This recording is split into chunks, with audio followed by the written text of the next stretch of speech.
and Food City or Arizona.renfestinfo.com. Presented by Delta Airlines, Bashas', Food City, Pepsi, Budweiser, and Guinness. Does your company need bonds? Hi, this is Dave McKee, president of Constructors Bonding, inviting you to learn how our team can deliver better bonding than any competitor anywhere. Our relationships with every major surety get you the credit you need fast, and we never stop working to exceed your expectations. Call me personally at 602-432-5929. That's 602-432-5929 to learn how Constructors Bonding is your solution to better bonds. There's no doubt that Harmon Solar can save you up to 85% on your monthly electric bill. That's a fact. Bruce Jacobs here. But did you know it's possible to get solar for zero down and no payments for 12 months? You can lease, finance, or even purchase outright. They have plans that fit everybody. Harmon Solar is a family-owned, woman-owned local company that uses top-of-the-line equipment. Call Harmon Solar at 800-281-3189. That's 800-281-3189, or go to harmonsolar.com. At Panera, you can say yes to both of your cravings. We call it You Pick Two. And with over 465 pairings, you'll find a meal sure to satisfy any mood. Are you feeling both fresh and fun? Pick our Fuji apple salad with a new Thai chicken soup. Or maybe you're feeling classic and bold. Pair some creamy mac and cheese with our new Citrus Asian Crunch salad. Pick your perfect pair and order a You Pick Two today. Panera, the familiar made fantastic.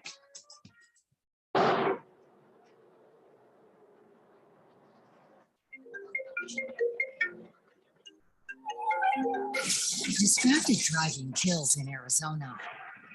Life is more important than your phone's beep. Stop the distracted driving, Arizona, please. Sponsored by the Arizona Chapter National Safety Council and the Governor's Office of Highway Safety, aired in cooperation with the Arizona Broadcasters Association and this station. KQFN Tempe, also transmitting on K25CD Phoenix at 99.3 FM and K2.2 Rollins Hills at 95.9 FM. People settle down because it's time. For what? Showtime. When does it start? Right now. 3, 2, 1. Let's get on with the show. Let's do it.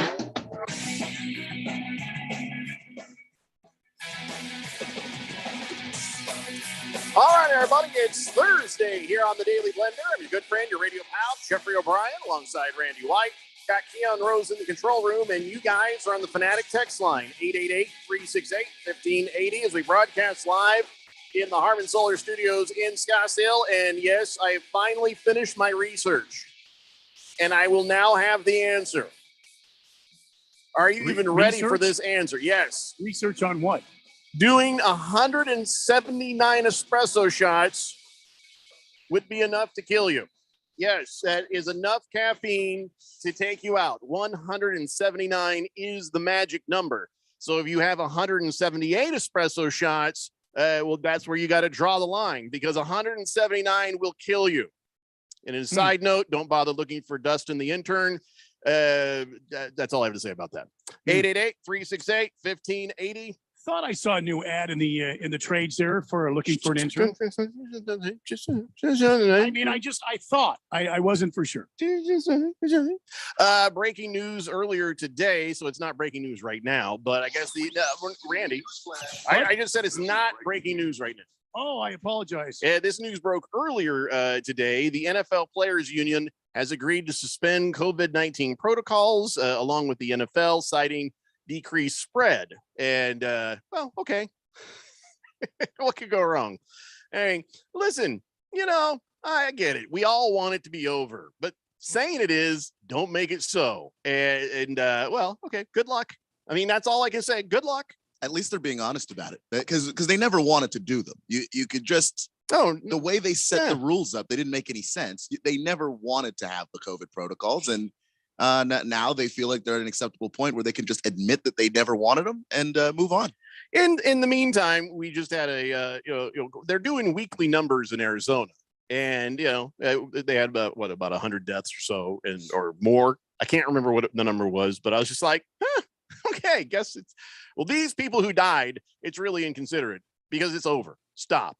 Come on. You're just embarrassing yourself by dying of COVID right now. Stop it. And all those people who've caught it, those 2,000, Come on. Stop it. You need to listen to DeSantos. You just embarrassing yourself. Stop it. This is ridiculous. Stop it. And the NFL says so too. So there. Anyway, so we shouldn't have any more problems with people missing games because of COVID and that sort of thing. And I guess that this sort of thinking has not translated over to the NBA yet because Devin Booker was out last night. Got to tell you, I felt pretty smart. I was sitting there having a little chat with Radio Ron. He's like, oh, hey, did you see that Booker's in the protocol? He's not going to play. I went over to DraftKings. Bam, $3 bet because that's I didn't have time to think. I was like, ooh, I got to get this before they change the odds because I thought for sure they would change the odds without Booker, without Chris Paul, and a $3 bet money line. Click, bang, I was going to make some money. I did not make any money. No. And I got to tell you, I was happy to lose the bet. I listen, anytime I'm going to try to bet against my own team, I would rather see the Suns win by 30 points than lose by 1 point. So that's $3. That's all I did. $3 gone forever. And $1 per 10 points that the Suns beat the Trailblazers by. I'm okay with that. I'm okay with that. Haven't won a bet in a while though. Yeah, well, you're in a bit of a losing streak. I am. But see, since I'm only betting $1 here, $3 there, the losing streak doesn't make me sad. I'm okay. You know. Yeah, financially and all that. Sure. I do think that you would have done better if you'd gotten the chance to do the research and look at what was going on the Trailblazers. No, I still would have done it. Really? Yeah. Without Chris Paul, without Booker, I'm like, man, these Blazers have a chance. And when I hit the button, I'm like, well, I'll probably never see that $3 again. They never had a chance. They didn't have tip last holy. They didn't have Damian Lillard, the Blazers, and he is their Devin Booker and Chris Paul rolled into one guy. Well, the first quarter ended with Phoenix only up by 1 point, but after that, yeah, it was just ugly. It was ugly, bad. So great for the Phoenix Suns. I'm okay with that. And I guess they honored Al McCoy last night, his 50th season with the Phoenix Suns, his first broadcast back in 1972, but they did a nice thing for him. I didn't realize Al McCoy was 88 years old. Oh, yeah. Yeah. Wow. He seriously, I thought he was like maybe 80. So is he retiring this year, or are they just honoring him this year? I'd say 50 years. I would say they're just honoring. Yeah, if Al McCoy, if you're listening, and we know that sometimes he does. If you're listening, Al McCoy, I say keep going until. Here's what I've always told the staff around here: I'm going to keep going until I die. So here's what's going to happen when I die. Duct tape me to an office chair, push me out to the street, make it the county's problem. You know, don't make it your problem. Why not? We got duct tape. We got some busted ass chairs. Tape me to it, roll me out, or even put me in the, make it a federal deal. Put me in the post office parking lot. It's right over here. There you go. So, yeah, Al McCoy, he still sounds good to me. I mean, does he seem like he's lost a step? Anybody? No, I don't think he travels with the team anymore, but yeah, no, he continues to grace the airwaves. I hope he keeps going until whenever he's ready to stop, you know? Yeah. I hope they don't force him out. Keep going until there's no reason to stop. Now, for Lakers owner Jeannie Buss, there was a reason to stop the minute her dad, Jerry, died in 2013. Stop what? Well, she did, thirsting over NBA players on the Twitter. I don't know if you've seen it. Somebody dug up a bunch of her tweets from 2013, and it's not a good look. But I don't know. Does it matter though? That when you say thirsting, what do you mean? Like, ooh, baby. Here's a couple of them. Met Johnny Flynn of Minnesota Timberwolves before the game. If I had a number 1 pick, I'd draft him. He's a cutie. Remember, this is before she was an owner. At this point, she was just sort of a cougar who had once in the past posed naked in Playboy. Here's another one. Just met Kevin Love from UCLA Timberwolves. He may replace Tony Parker as the hottest guy in the NBA. Here's another one. Lamar, take off your pants.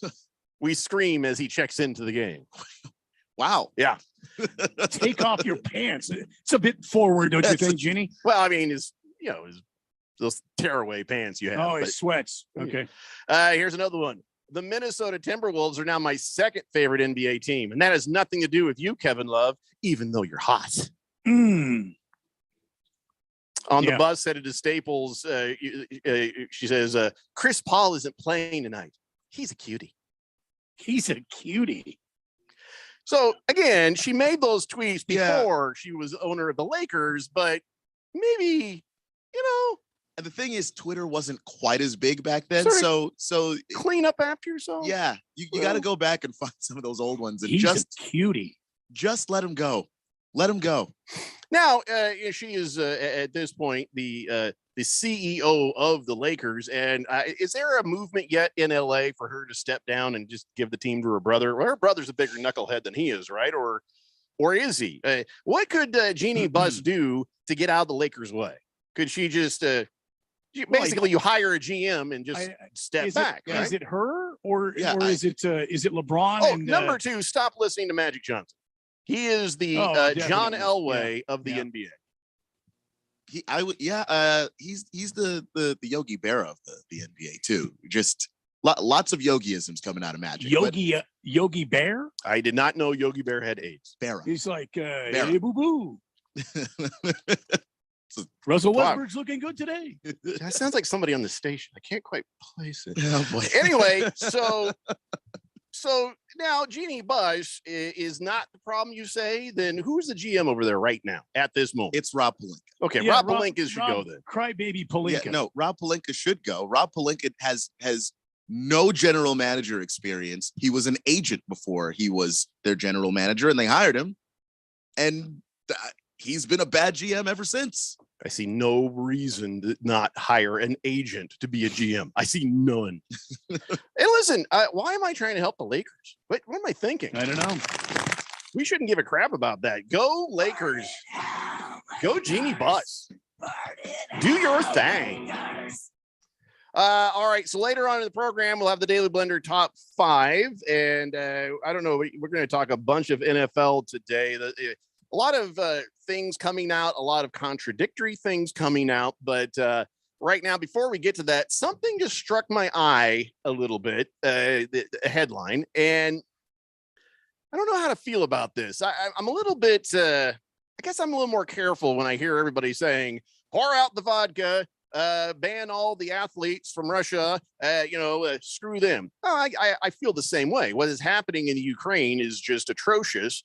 And all that, and I get it, but we got to stop short of, something here, right? You got to stop short of just because the guy has a Russian-sounding name. You got to stop short of just because the guy maybe came from Russia. You got to stop short of something, and I think I found something we should probably all agree on, or maybe I'm wrong. Here's the headline: Russian athletes banned from Winter Paralympic Games. Okay. I mean, why would you do that? It just seems like we've gone too far now. Yeah, you clearly have gone too far, because now we're not talking about people who are celebrities, who are in the public eye.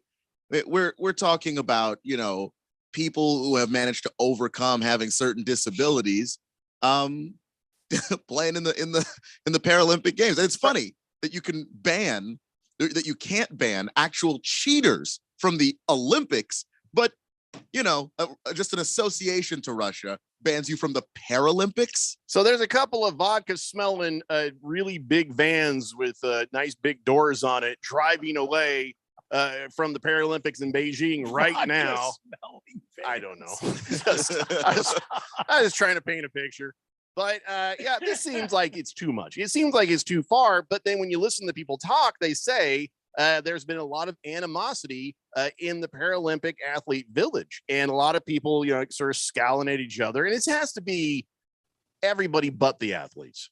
The athletes don't care. I mean, if they do, do they? And then I have to stop myself from thinking that, because I used to work with handicapped people, and one of the things about that is like, but remember, they're not different. They got something different about them, but they're just like us. They wanted to be teased and given a hard time like anybody else. They want to, they don't want to be treated with kid gloves. And so it's like, all right, well, if you think about it that way, then maybe this is what we should do. I'm conflicted on this, but at first glance, the Paralympics, That's where we're going to do this. I don't know. Well, it's not just the Paralympics. I mean, we reported yesterday on the show that, CCM, the hockey company, has withdrawn its sponsorship from all Russian hockey players. So what do they base that on? Just guys from Russia or guys who are citizens of Russia? I mean, how do they make that determination? Well, we already talked about Ovechkin, the great eight in Washington. I mean, they pulled their sponsorship from him. I mean, if you're pulling it from the great eight, Alex Ovechkin, who is akin to LeBron James in the NBA. Okay, LeBron James, Alex Ovechkin. Now CCM's going to pull their sponsorship of Alex Ovechkin. Do it at your own peril, you dumbasses, because you've just lost yourself millions of dollars. There's only one group of people that we should be banning, Putin and all his cronies. And that's being done. Outside of that, I don't know. Doing business with Russia. Okay.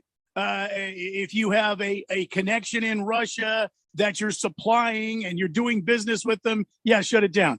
But athletes who are not fighting in the war, who basically have lived here for right decades now.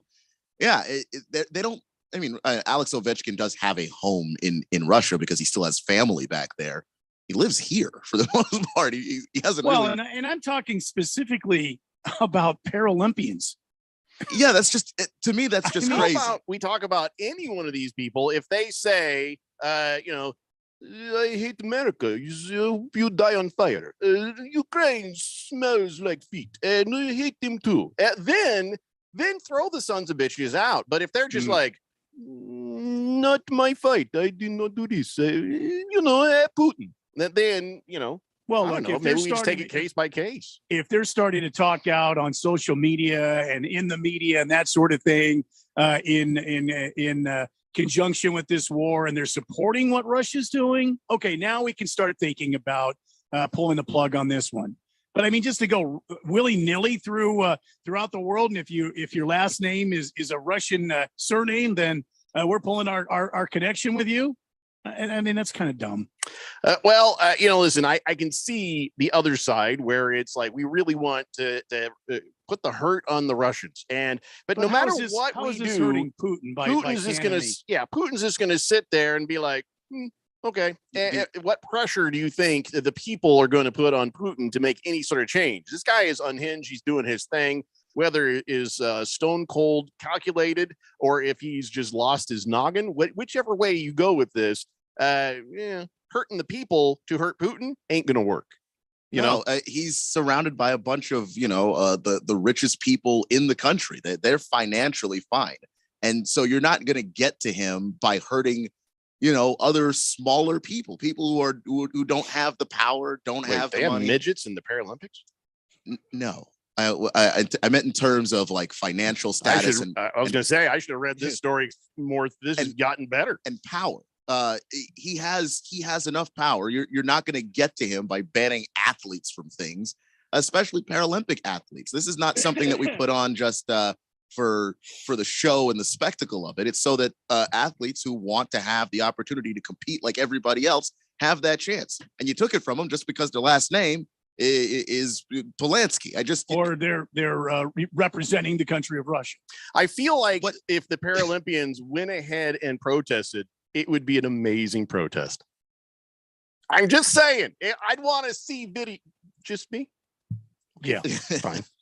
Sorry. Go ahead. Sit on your high horse and act like you wouldn't enjoy it. I can't. No, I don't see the humor in that at all. We're going to need to move these cars so you can see the signs, please. Oh my God. Pull forward. Oh, everybody pull forward. Big George says, not at all, Jeffrey. I applaud the Paralympic Committee to actually do what the IOC should have done. Ban all Russian athletes. Russian athletes should be banned from all competitions because not only do they cheat with doping, their government is maliciously invading Ukraine. Well, okay, keep in mind now, the Olympians are under state control. Yeah, they cheat and do doping. Why? Because they probably are forced to or intimidated into. But a lot of these other Olympians who are out in the world doing things, they are abiding, you would hope, for the most part, by those rules. So to try to paint them all with that broad brush, that might be a little simplistic. And of course, no investigation ever turned up that the Paralympians were cheating. So to ban them is different from banning the Russian Federation athletes who were in fact cheating and doping out of their minds.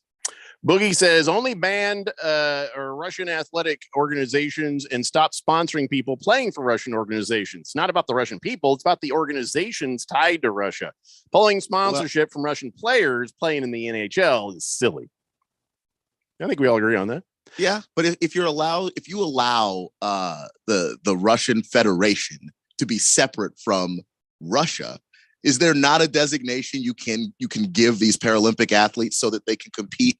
That's not Russia. I mean, it's the PROC, the Paralympic Russian whatever committee. I don't know. It's Olympic, so yeah, that would work. That would work. If you don't want the Russian in the name, you could give them a name that they can compete under, so that they can still compete and get an opportunity to do something that instead of punishing them for a situation that they can't control.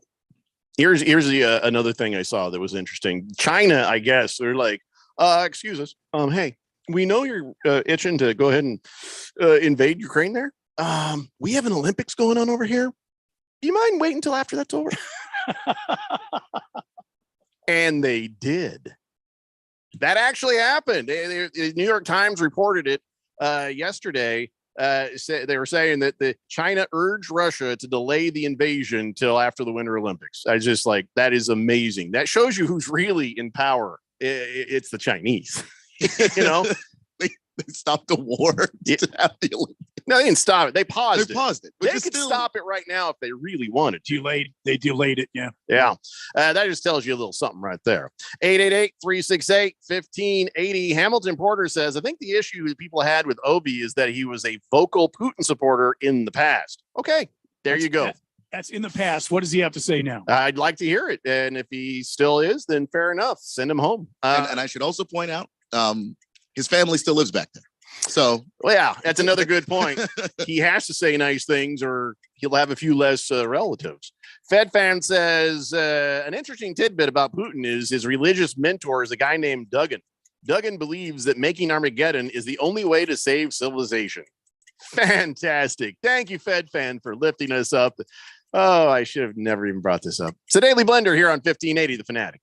This is Brent Musburger's action update on 1580 and 99.3 The Fanatic. Heads up, sports bettors. Right now, you can try VSiN All Access free for 30 days with no credit card required. Visit vsin.com/free month to sign up now.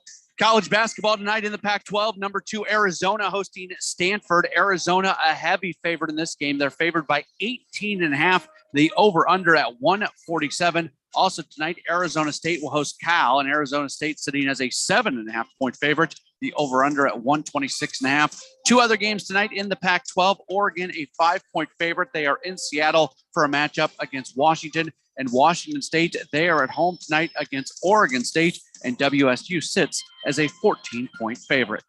For the latest odds all the time, visit vsin.com. I'm Matt Pauley on Arizona's sports betting station, 1580 The Fanatic. At Panera, you can say yes to both of your cravings. We call it You Pick Two.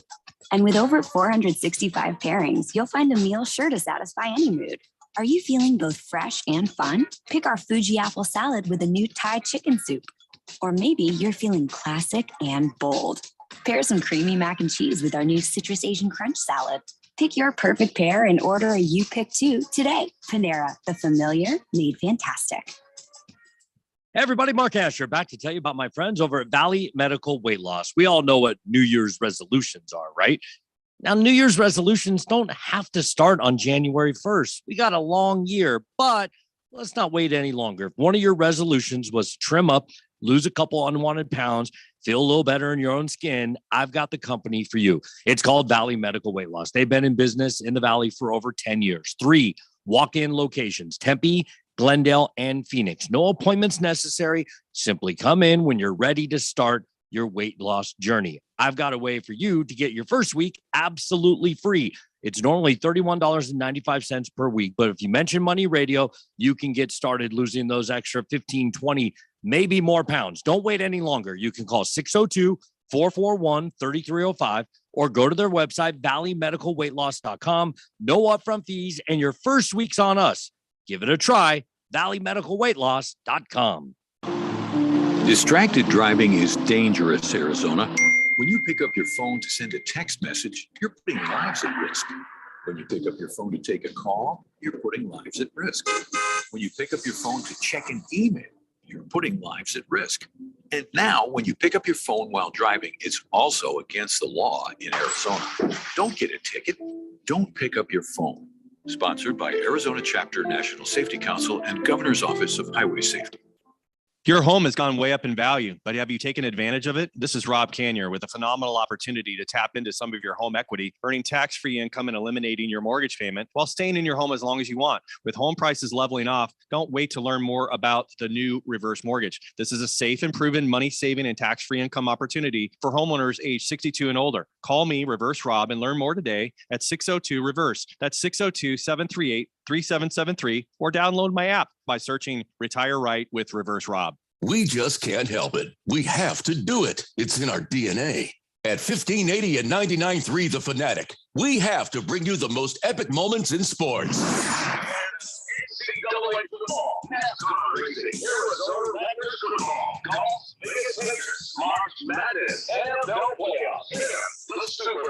Yeah, we can't help it.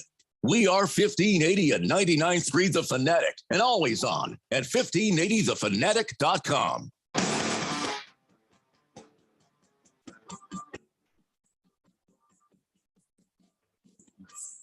City Blender here on 1580 The Fanatic.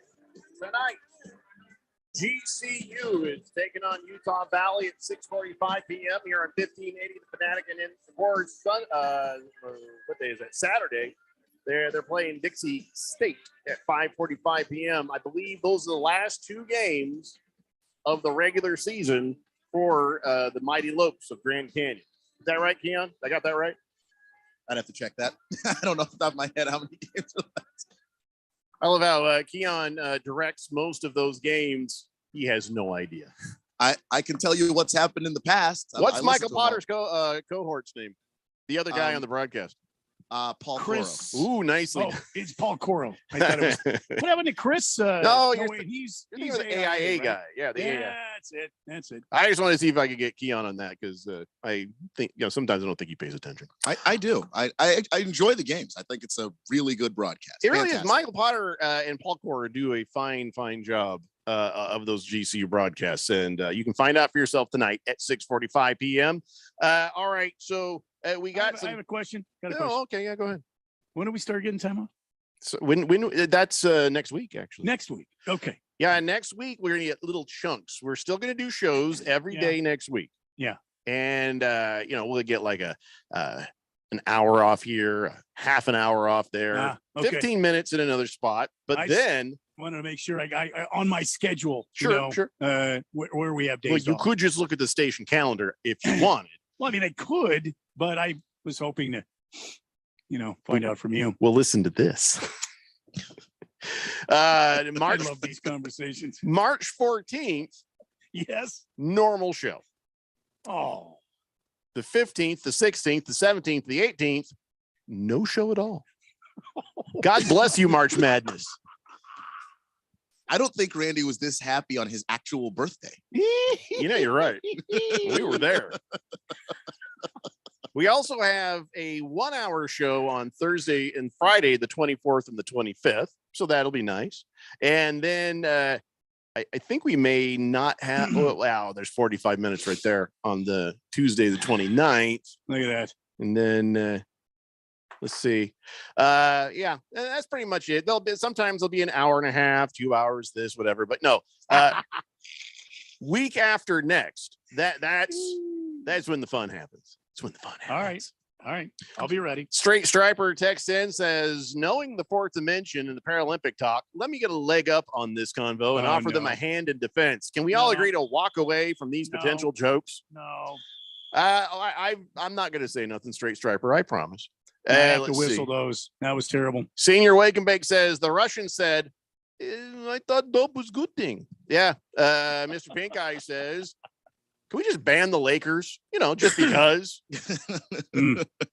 Just kind of fold that in with banning all the Russians. All right. I mean, but if you ban the Lakers, you'll never get to see them implode.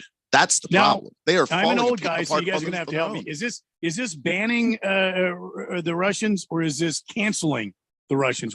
Is there a difference here between banning an organization will ban you? A society will cancel you. So I get. All right. Or thank you for that. A radio station owner, when there's a bunch of people protesting out front, jokes made about the Paralympics, will cancel you. That's a different kind of cancel. I thought that was fire you. well, that also becomes a thing, doesn't it? Fire you and throw you into the midst of that crowd. Yeah, exactly. It's like your key card doesn't work anymore. You're on your own. Ow, my ankles. Ow, my knee. Ow, my leg.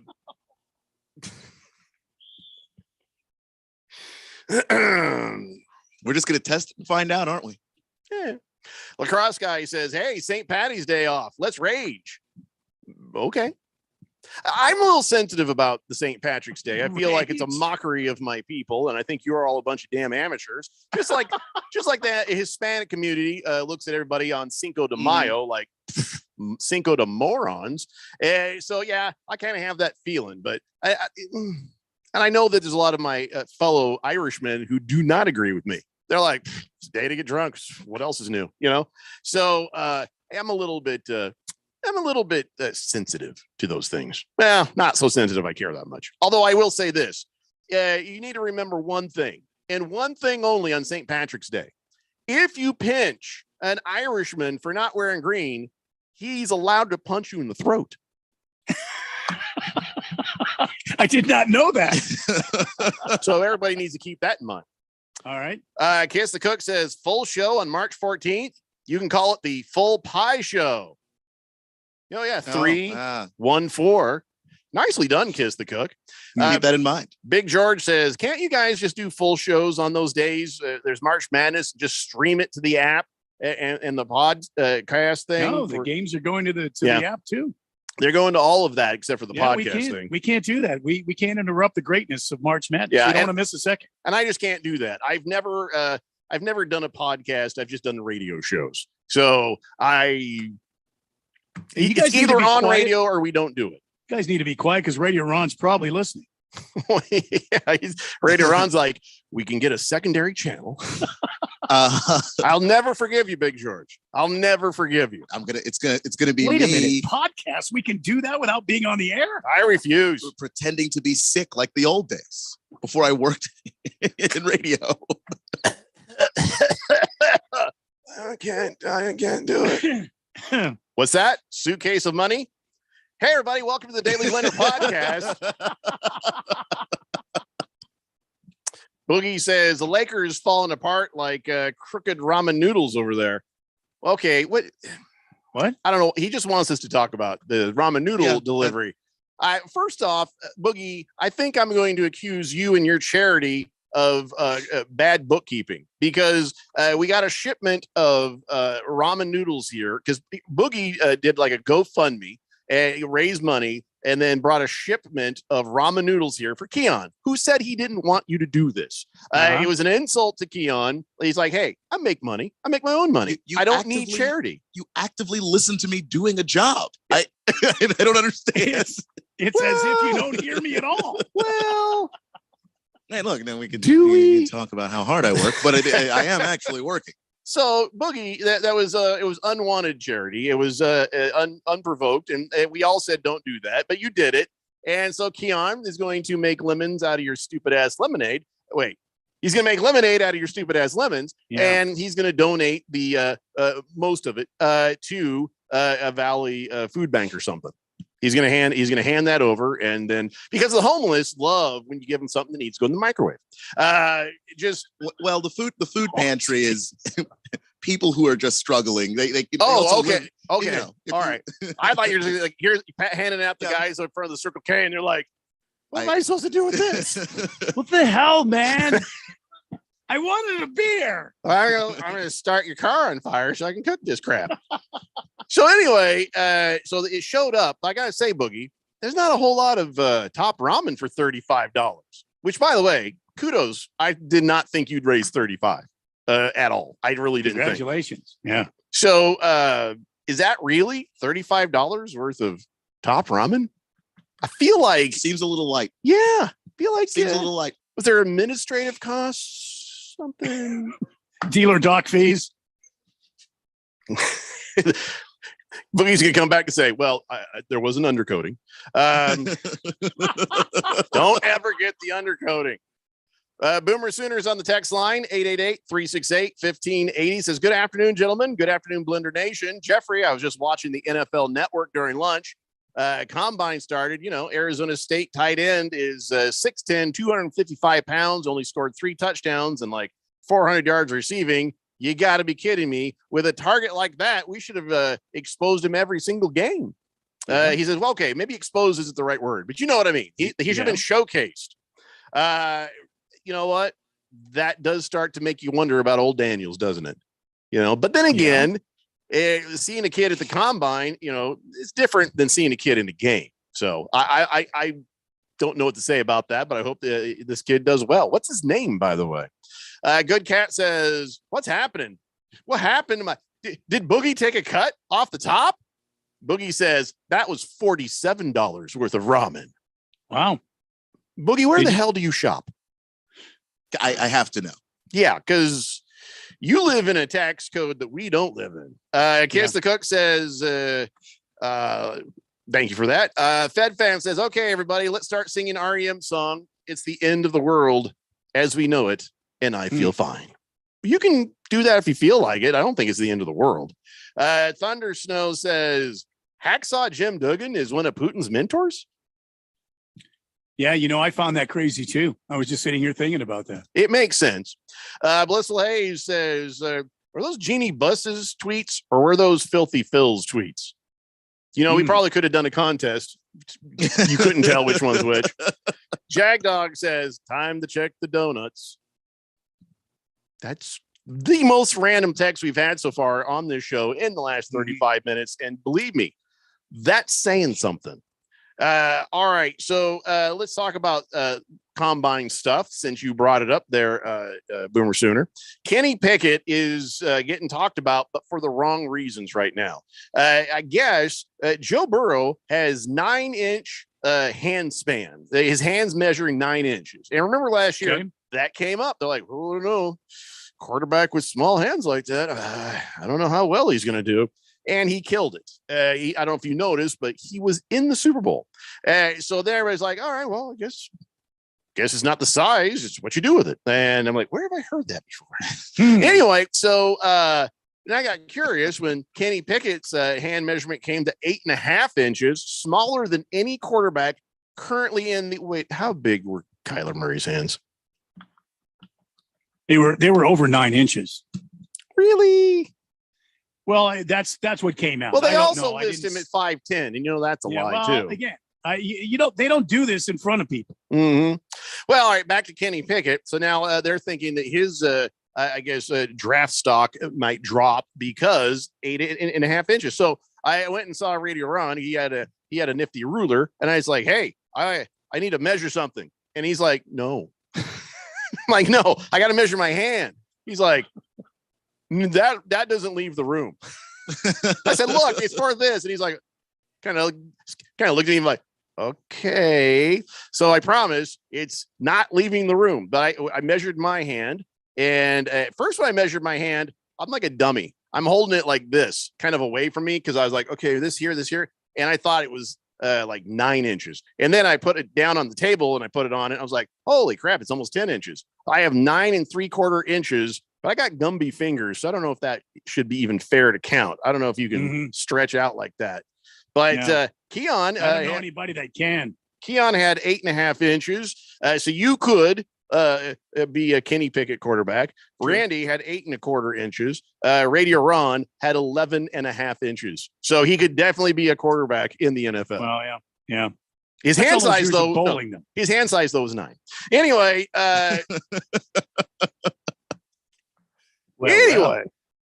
Well, you know, he says that shouldn't leave the office, but he didn't say leave his door open. 888-368-1580. So, all right. Why does this matter that Kenny Pickett's hands 8.5 inches? There is a correlation between fumble rate and hand size. And so they obsess about this stuff because if you have smaller hands and the football in the NFL is bigger than the college football ball, by a little bit, but enough, you're likely to have issues with fumbling in the pros. It's not a guarantee, but there is a correlation there. And Kenny Pickett in college actually did have a pretty high fumble rate among the quarterbacks in this class. So fumbling that is on a run or fumbling on a when they hike the ball. Either. Okay. Either. I didn't know if there would be a determination because fumbling on a run has nothing to do with having hands that are too small. That just has somebody punched it out. But fumbling on when somebody hike, oh geez, that maybe would matter more. And Kenny, aware of this, he wears 2 gloves. So well, that's like cheating. I mean, that's like trying to impress her by wearing 2 condoms. Just that is, it's not going to feel good for you, and it's not going to matter to her. Sorry, what were you saying? He wears 2 gloves to help him grip the football a little bit better and help kind of offset those fumbling problems that he's had. I wonder if they're ribbed for the balls for pleasure. Anyway, so all right. So how bad did Joe Burrow do fumbling the ball this season? I mean, he didn't see. I feel like he was a fumbleaholic or anything. I don't remember off the top of my head, but I did see the fumble rates. He wasn't in the top of the league, the top 15. He did a pretty good job in terms of ball security because he gets the ball out of his hands quickly. So that ends up not really being a problem. He doesn't hold on to the ball too long, and a problem that a lot of these other quarterbacks will have. Last year, he joked on Twitter. He's like, yeah, I was considering retirement after I was informed the football would be slipping out of my tiny hands. He went number 1 in the draft, and look, he went to the Super Bowl. So it wasn't last year; it was a couple years ago. Anyway, so listen, we have to take a break. When we come back, we will talk about all of your tiny hands and what that means to the quarterbacks. And of course, we got a bunch of NFL to go too. It's the Daily Blender here on 1580 The Fanatic. Hi, this is Nick LaCapria with the Daily Sports Quiz. Many people feel if you record 3,000 hits in a career, you should automatically be selected into the Hall of Fame. Do you know the first major league hitter to record 3,000 hits? The answer coming up. Nick LaCapria's Daily Sports Quiz brings you a different question from the world of sports each day. If you want even more questions from the world of sports, visit Nick LaCapria's new website, sportstrivia.org. You can test your sports trivia knowledge and get answers to some great questions from the world of sports trivia. Sportstrivia.org. It's free, it's fun, and it's challenging. If you like the Daily Sports Quiz, you'll love sportstrivia.org. The answer to today's Daily Sports Quiz: name the first major league player to record 3,000 hits in a career. The great Cap Anson. He was the first to do it. 3,000 hits. I'm Nick LaCapria with the Daily Sports Quiz. Okay, you're back to dining out, but there's dining and there's dinnertainment. Get ready for an amazing dining experience like none you've ever had at Kasai Japanese Steakhouse in Scottsdale. When it comes to Asian cuisine, nobody does it better or more authentic than Kasai, where talented teppan chefs create the food, the fire, and the fun of teppanyaki. Choose from over 30 different items and combinations of teppanyaki, Asian fusion, and innovative sushi. Kasai Japanese Steakhouse. It's not just dinner, it's dinnertainment. A memorable dining experience where delicious 7-course meals prepared right at your table with flair. It's a perfect choice for celebrations, date nights, or a night on the town. Happy hour is always on fire and offered daily with specials on teppanyaki, sushi, cocktails, and more. Book your night of fun right now. Visit KasaiScottsdale.com. That's KASAI Scottsdale.com or call 480-607-1114. That's 480-607-1114. We'll see you there. It's time to spread game. The Harmon Globetrotters are coming with an all-new tour. 4 quarters of big plays, ankle-breaking moves, and ball-handling wizardry. Do they dunk? Do they dunk? See the stars rattle the rim in the all-new in-game dunk contest. This is the team everyone can cheer for. The Spread Game Tour is coming. Playing in Phoenix and Glendale on March 5th and 6th. Go to HarlemGlobetrotters.com. Have you started your New Year resolution to lose weight you put on last year? This is Stephen McCollum, host of The Main Event here on The Fanatic. If you're like me, it's hard to start your New Year's resolution to lose those unwanted pounds while we're having football playoff parties every weekend. I'm a client with Valley Medical Weight Loss, so I know firsthand that it really works. I get it. There's too much going on to lose the weight you've been saying you're going to lose. But visit one of their 3 Valley locations to find out how fast the visit is and how affordable it is. They take walk-ins, and if you mention The Fanatic or Money Radio, your first week is free at Valley Medical Weight Loss. Download our podcast at 1580thefanatic.com. Don't be that guy. Arizona's new exclusive home for live NFL games and Super Bowl 55. 1580 and 99.3 The Fanatic.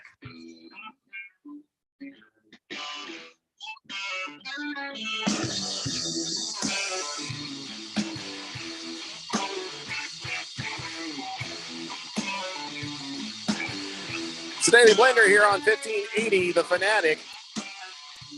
We have so much basketball, so much NCAA basketball coming your way. Sunday, we got the Big South Championship at 9:45 a.m. We have the Missouri Valley Championship at noon.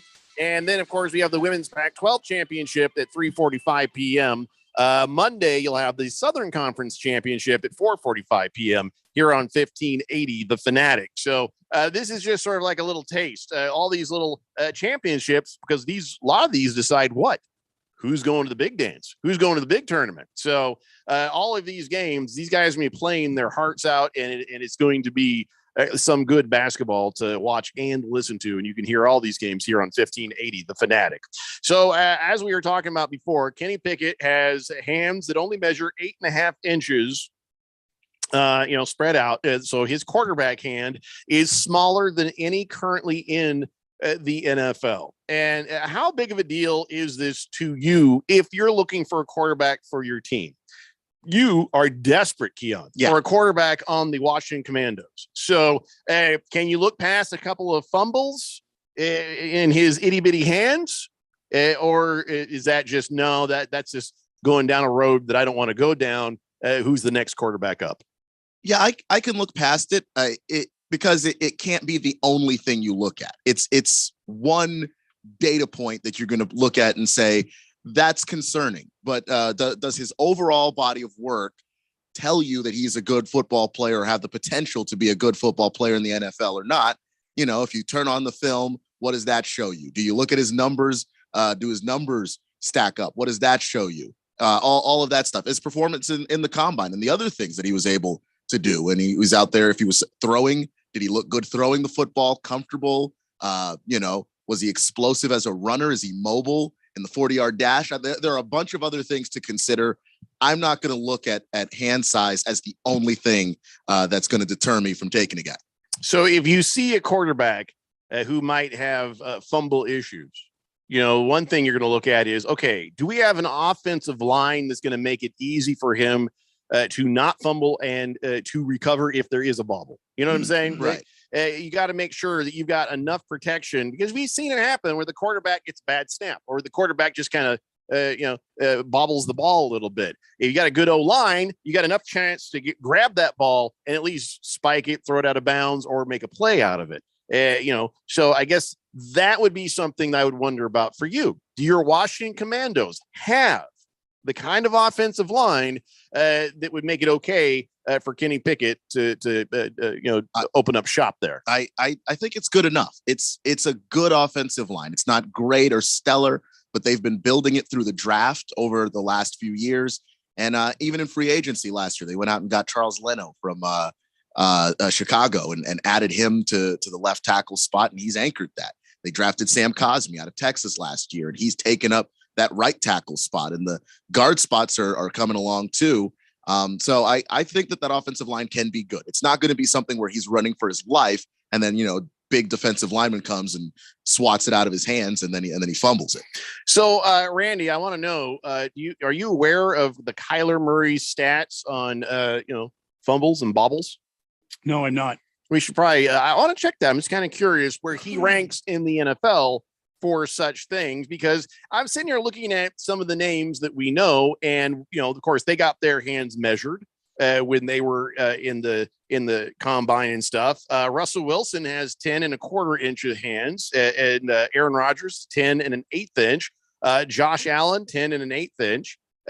Old Mark Sanchez in the past, he had the largest hands of his group with 10.5. Burrow has 9-inch hands. Ryan Tannehill, Jared Goff have 9 inches. So hands. So Jared Goff might not be bright, but he doesn't seem like he's had a whole lot of trouble, being a quarterback. Ryan Tannehill has done a fine job. So 9 inches, okay. But I don't know if I'm going to discount a quarterback because that half inch. I mean, if I ask a bunch of guys, the half inch make that big a difference? They're going to say no. I ask some women, I might get a different answer. But at least for hand size, So what do you got on Kyler Murray there? I'm trying to find him relative to everybody else, but he did have 13 fumbles last season, but he didn't lose any of them. They were okay. Look up Aaron Rodgers fumbles. Because then that is the difference, I would say, in hand size. I don't know what they measured Kyler Murray's to be. Of course, they did his measurements without cameras on, so I can't trust any of those measurements. Rye Guy says, I got a giant freaking hand. All right. Freaking giant. Just my hand, though. Okay. Blissful Hayes says, good afternoon, Blender host and Fourth Dimension. I'd like to say how great the Freedom Hour is on Money Radio. Good God. Why are you bringing this over here, Blissful Hayes? Jeffrey, I recommend you listen and learn what's really going on. I think what we just learned is Blissful Hayes is Dave Nash on the text line. Okay. So could be. At least now we know. Fed Fan says, so now we know another thing. We know why the ladies like Radio Ron. Meow. Good Cat says, for the ball's pleasure. Nice pun, Jeffrey. I'd take a confident quarterback with small hands like Joe Burrow over a crybaby smurf like Kyler Murray, says Good Cat. Yeah. Boomer Sooner says, Joe Burrow has 14 fumbles in the past 2 years. Kyler Murray has 13 fumbles in 1 year. One season. Well, that's what I mean. 1 year, 1 season. Everybody knew what I meant, Randy. Yeah. So Aaron Rodgers had 3 fumbles last year. He doesn't fumble the ball very much. Something to it. Kiss the Cook says, I'm making a formal request for the Blender to wear green plaid kilts on St. Patrick's Day. Interesting. You got a kilt, Randy? No. You seem like a guy who would have a kilt. I got a sword, but I don't have a kilt. Oh my God, you do have a sword. It is a majestic sword. I am so jealous. Awesome. Yeah, you guys saw that? Yeah, we. How could we not? It's in your hallway. I'm sorry I didn't take a moment and talk to you guys about that. Yeah, got 2 of those. That thing is amazing. You've shown me one, but that one that was in the hallway. Jelly. Yes, I am jelly. I want a sword, but my wife, she's met me, so she knows why I probably shouldn't have a sword. Maybe someday. So here's something interesting though, because Dak Prescott, big hands, nearly 11 inches. Okay. But he fumbled last year. He fumbled the ball 14 times last season and he lost 6 of them. Here's the thing. I don't care how big your hands are. If you get hit on that certain bone or tendon or whatever it is in your forearm. You mean up here? I thought you were talking about your soft spot. In that forearm area. The funny bone? What I mean, Jeffrey. No, that tendon or that whatever, that bone or something. Your hand's going to open automatically, and it's going to release that ball. That's why these guys slap at it so hard. If they hit that bone or that tendon just right, snap, your hand goes wide open. Especially if you're about to throw, like the arm comes back and you haven't gone forward yet, and they whack your arm. I don't really care what size your hands are. And if they hit your hand when it's back here, and your arm goes back, and you start to go back, you're going to release that ball just out of instinct. So I guess there's 2 things you got to look at. There's just one stat. One thing. The only way you can tell if hand size correlates. But even then, you just blew some of these methods out of the water by saying a guy with a big old hand had a crap ton of fumbles. So Dak Prescott fumbleaholic versus, say, Kenny Pickett a fumbleaholic. I mean, now you can't really determine if it's the hand size. And that's the reason why NFL scouts will say this all the time, just constantly. You got to watch the tape. You have to watch it because I need to know why you're fumbling. That's what Pickett said. He says the tape is your resume. The rest of this stuff is just part of the boxes you have to check off at the combine. Hasn't been much talk about my hand size in formal interviews, though. It's something else too that we kind of glossed over. Okay, Kyler Murray fumbled the ball 13 times. Was it in crucial situations? I don't know, and I don't care because guess what? He didn't lose one fumble. He was right there, had the presence of mind, or it was in proximity where he could get to it. So I figure that's like a no stat. And if he fumbled the ball and got it right back, that's not really a fumble, right? Yeah, does that count as a fumble if you recover your own fumble? I think it does. It counts as a fumble because they keep track of fumbles lost and fumbles. Sure, I understand that. Right. So, like, does it hurt the team overall if you don't lose the fumble? Then still a fumble. Kyler Murray's hands, by the way, 9.5 inches. Right. The Rye guy says, comparing swords over there? What the hell? No, it just, if I had a sword, I'd compare it with Randy's. Randy has a majestically huge sword. That sucker's heavy too, man. You got to be all man to wield that one. My son, you know, I showed you before how my son, like, he took a railroad spike and he pounded it into a big old dagger. It was all cool. And I still have that at my broadcast desk at home because you never know what's going to happen. And then for Christmas, he gave me this. It's almost like a sword. This one was made out of, what did he say it was? He just takes pieces of steel and turns them into art. He took some bullet casings and made it into a really cool ring for me once when he was in high school. Yeah. And then he made a barbecue poker and fork.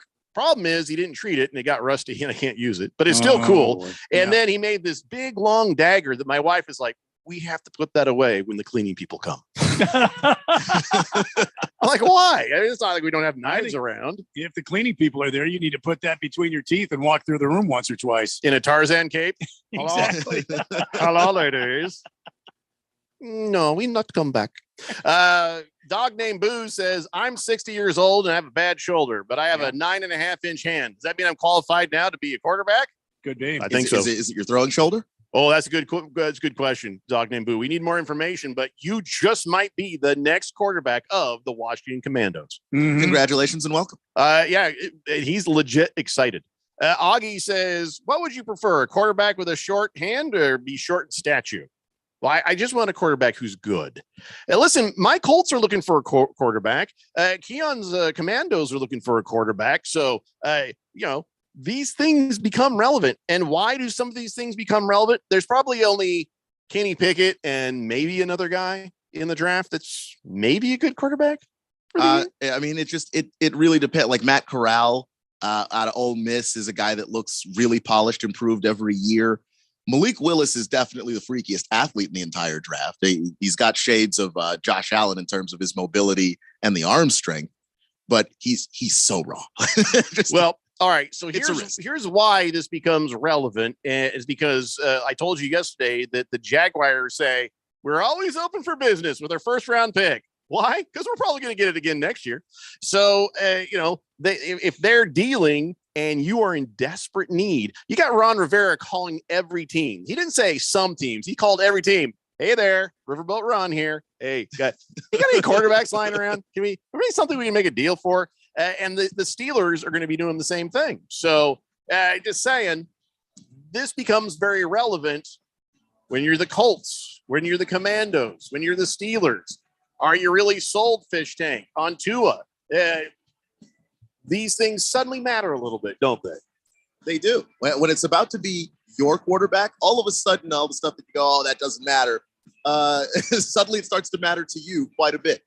Oh, Lost Toby says, I got some swords too. And he just showed me a picture. He's got 3 samurai swords looking really nice in that display.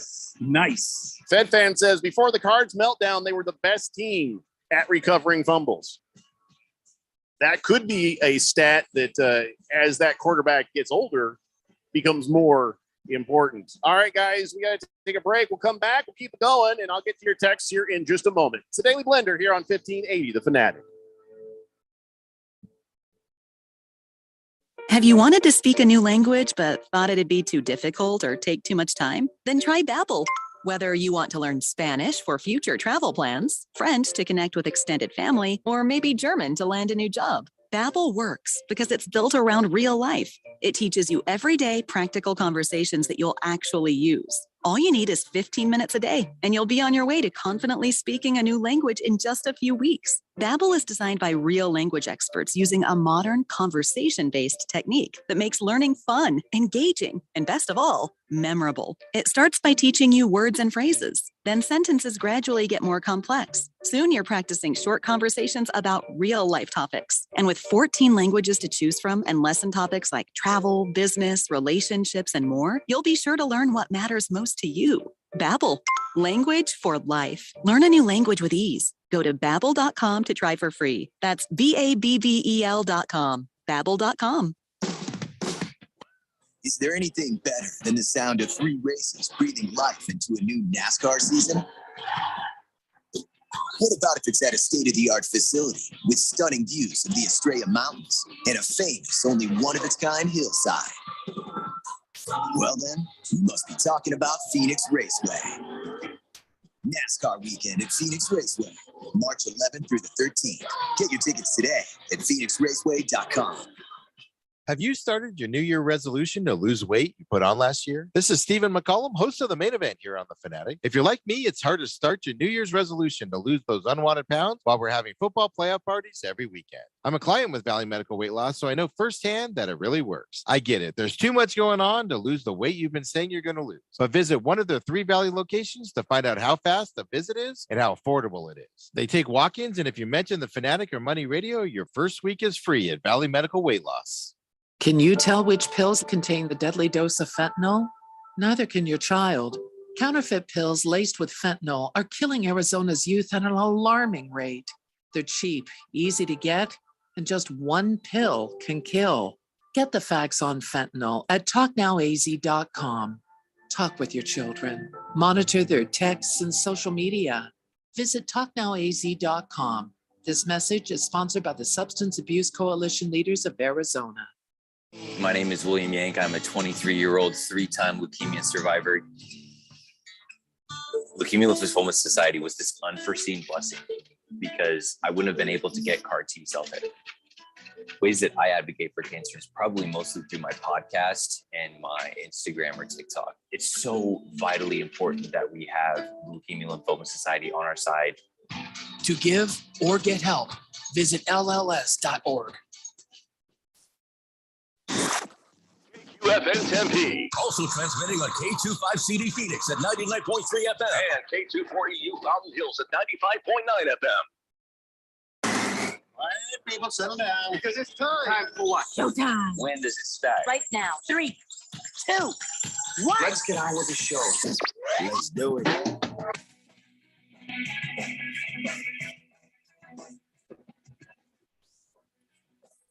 All right, everybody, it's 4 o'clock here on the Daily Blender. I'm your good friend, your radio pal, Jeffrey O'Brien, alongside Randy White. Got Keon Rose in the control room, and you guys are on the Fanatic text line, 888-368-1580. Randy's chuckle says, Big George could probably throw a Yugo for a spiral with that hand. You are correct. And I don't know what Big George's hand size is. Probably, yeah, a couple feet. Probably a couple feet. Sounds about right. It also shows you what kind of show we're having when there's a text here from First and 15 and Mr. Wilbur, which I guess I'm just not going to read. So it's been a weird one. Usually you get weird on Friday. Okay, who am I kidding? It's every day on the show. 888-368-1580. So here we are, ladies and gentlemen. No NFL until, good God. Do we need a countdown? Maybe we should have a countdown on this. Like a countdown until the next regular season game. I don't like to count down to preseason, but a countdown to the next regular season game. I don't even know how many days it is, but I do know that the draft is coming up. And with the draft, even if you don't have a good draft pick, your team can make moves. Your team can make trades. Your team can do whatever it needs to do to try to become a contender. And there's, there seems to be a quarterback drought. And I don't know. I don't know what my Colts are going to do. Randy's back, by the way. I don't know what the Colts are going to do with Carson Wentz. And I just hope they just get rid of him. But then, one man's trash is another man's treasure. So let's talk a little bit here. Now that we know the Jaguars' first overall pick is sitting there open, that doesn't mean that it's going to be a quarterback. Somebody could trade up or make a deal for that pick to get their next great wide receiver, their next great tight end, their next great, I don't know really what is available out there, to be honest. But, but they're going to trade this for that. And if you have a need, you might be able to get what you need. So let's go down some of these teams and kind of try to read the tea leaves, I guess. Raiders have had no new extension talks with Derek Carr. And so Derek Carr went out and he immediately scrubbed his Twitter of all things Raiders. And, oh, no, he didn't do that, Kyler, because that's not what people do. It's not what men do, even if they wear eyeliner.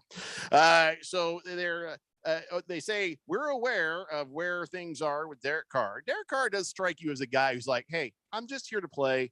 And if I like the coach and if we're all getting along, I'm just here to play. The business part will take care of itself. And, this last season, he had 4,804 yards. And although he did have 14 interceptions and he took 40 sacks, but I think that could be because they need some help on that O-line more than anything. Yeah, they need help on that O-line, but they also suddenly need help at wide receiver. Here you think you have your wide receiver one of the future in Henry Ruggs, and then he gets that DUI and kills a person. And suddenly you kind of have to sort of go back to the drawing board on that too, because you thought you had that sorted and you don't. So, all right. So the Raiders are sitting there not extending him. Could that also be some sort of a signal that they're working on something in free agency to replace him?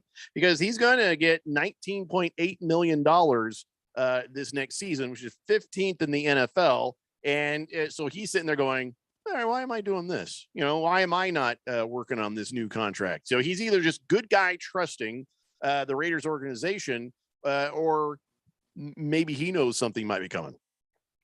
It's possible. There are a lot of teams that covet Derek Carr. Look at their quarterback situation and go, you know what? That's an upgrade. I'd take him. I would too. He's a solid quarterback and you can build around him. So I think for him, I don't think he has any worries or concerns, because if it's not the Raiders, I think he feels pretty confident he's going to get paid somewhere. And I hope the Raiders have a plan, because they draft at 22. So it's going to be hard for them to go and get one of these quarterbacks if they really, really want one without giving up quite a bit to go get him. So they might actually end up having some conversation with him, and they may make a change between now and then. Just remember, they just brought in Josh McDaniels as a new coach, and they're kind of sitting there going, is he really here? Is he going to stay? Are we sure? And once that kind of settles down, then maybe they'll get to talking to Derek Carr about that.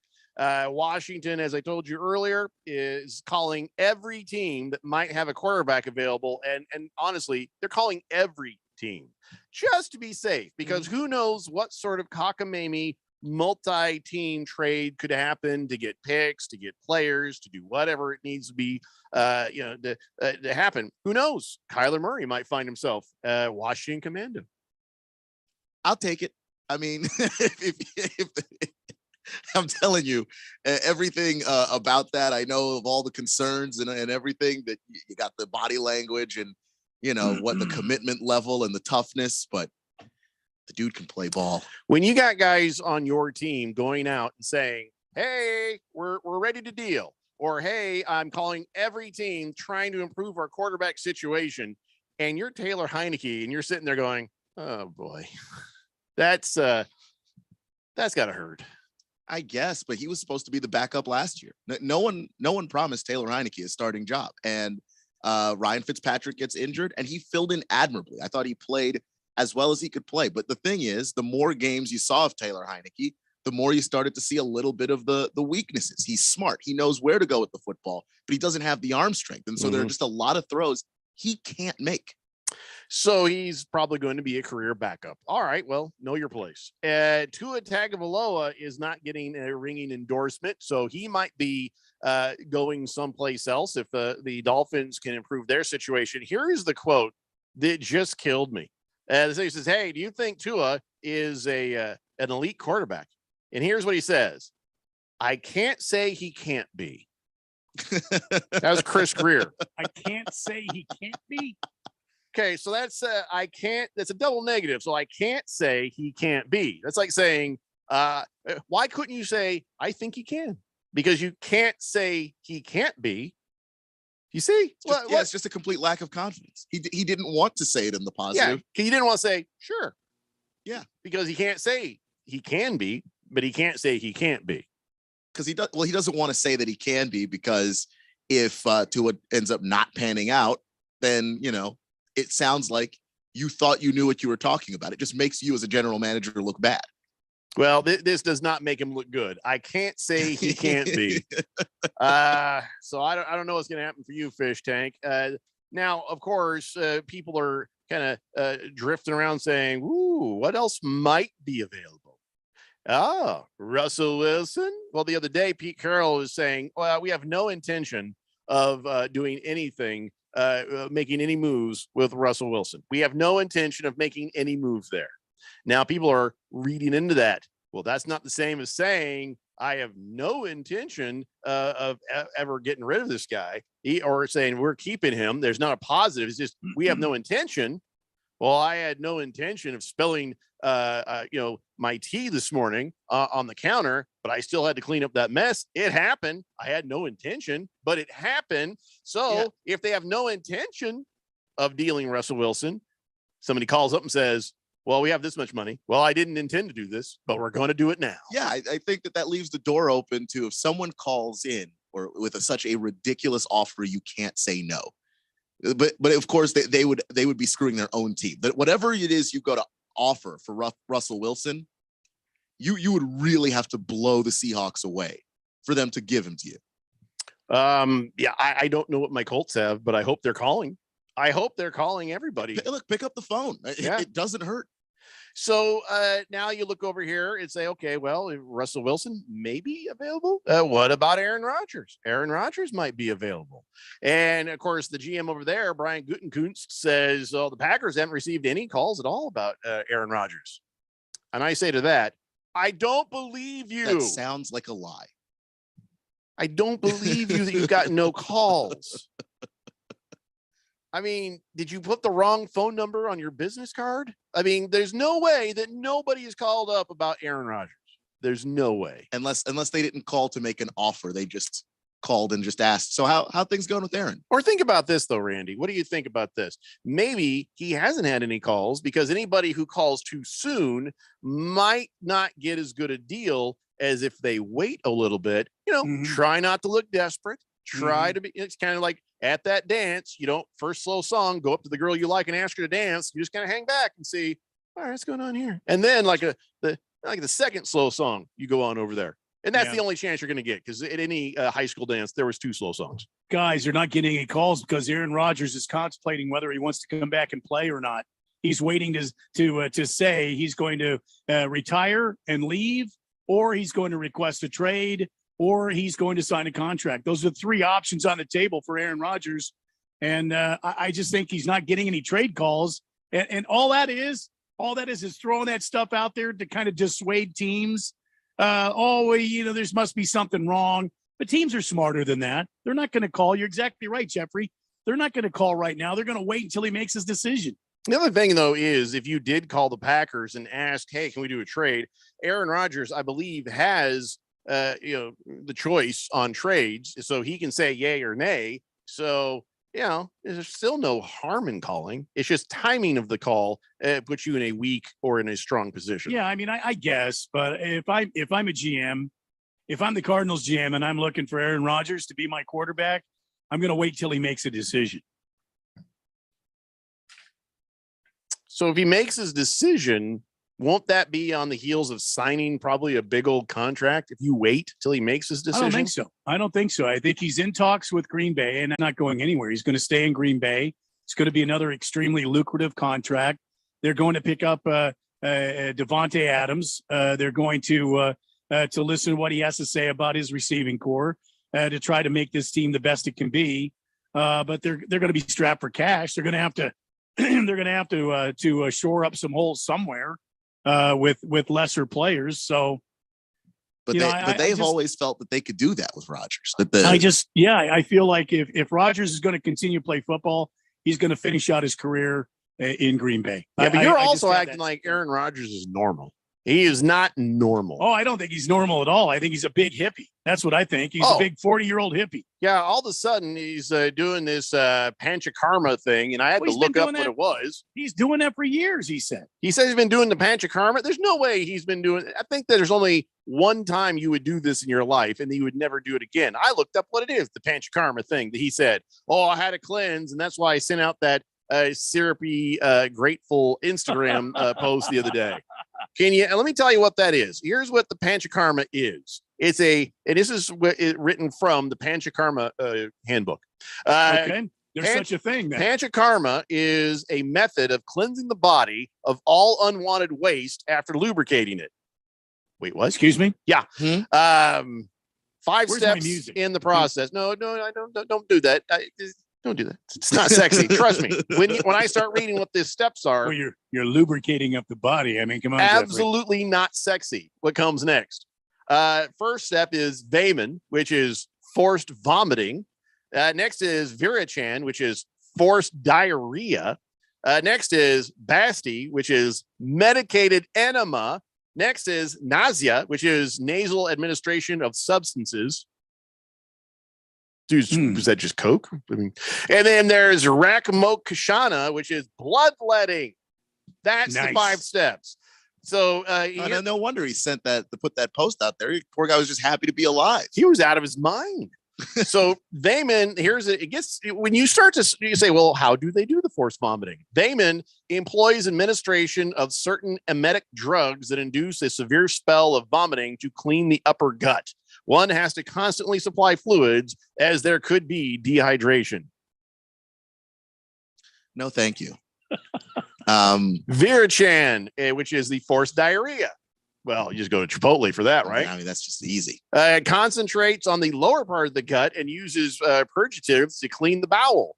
When excess acid is secreted and accumulated in the gallbladder, liver, small intestine, this helps root out fever, diabetes, asthma, skin disorders, joint disorders, blah, blah, blah, blah, blah, blah, blah, blah. It claims to fix everything. Then, of course, you're like, okay, medicated enema? Oh, that is the mother of all panchakarma treatments, as it cleanses the accumulated toxins from all 3 doshas, the Vata, the Pitta, and the Santa Maria, through the colon. Medicated oil or ghee and herbal decoction are given as enema to clean the colon, improving stuff. They say this is a plate. Here's the thing. This enema. The procedure is usually applied for 8 to 30 days. Nice. I would say the opposite of nice, personally. That's my stance. Come on, you guys. You could lose it. You could use a cleaning out. Come on. Oh, sure. I got 30 days of enema. I ate a bowl of Raisin Bran. It's not an ongoing enema. It's you do it once 8 to every 30 day. days. 8 to 30 days in a row. That sounds terrible. That's horrific. That's like the sick and twisted version of the 12 days of Christmas. Listen, I'll be honest. I'm the guy who gets a nice old bout of the Hershey squirts there, right? And then I'm like, I'll walk out and be like, hey, I think I just lost some weight. All right. 30 days later, sweet Jesus, make this stop. It's not funny anymore. Oh my God. Now that's just wrong. Well, look, if he's cleaned out, he should go get his colonoscopy out of the way as well. Oh, absolutely. If he's doing that. So then the other thing, the nasal administration of substances, it says here, go to the county fair, get a white snake mirror and buy some Coke. No, it doesn't think so. It doesn't say that. It says medicated oil is administered through the nose to cleanse the kapha toxins from the head and neck region. There you go. So like one of those neti pots. Neti potting oil, though. Yeah, there you go. Water is one thing. Sailing but the oil. Ugh. And then the final one, the bloodletting, I'm thinking, what, is he going to get leeches? The procedure of blood cleansing is advised in very rare conditions, not part of the general panchakarma. It is a therapy advocated for curing conditions like heart failure and varicose veins. They don't say how they do the bloodletting, so maybe it is leeches. Maybe it is leeches. So was he doing this before wood nymph Shailene Woodley came along, or was she? Is she like a witch? Well, who are they saying? She's some kind of old Uber hippie, right? Oh, I don't know. There was something about that. But you say he's been doing this for years? He said it. I didn't say it. He said it. No wonder those State Farm commercials are so bleeped up. God, it all makes a lot of sense now.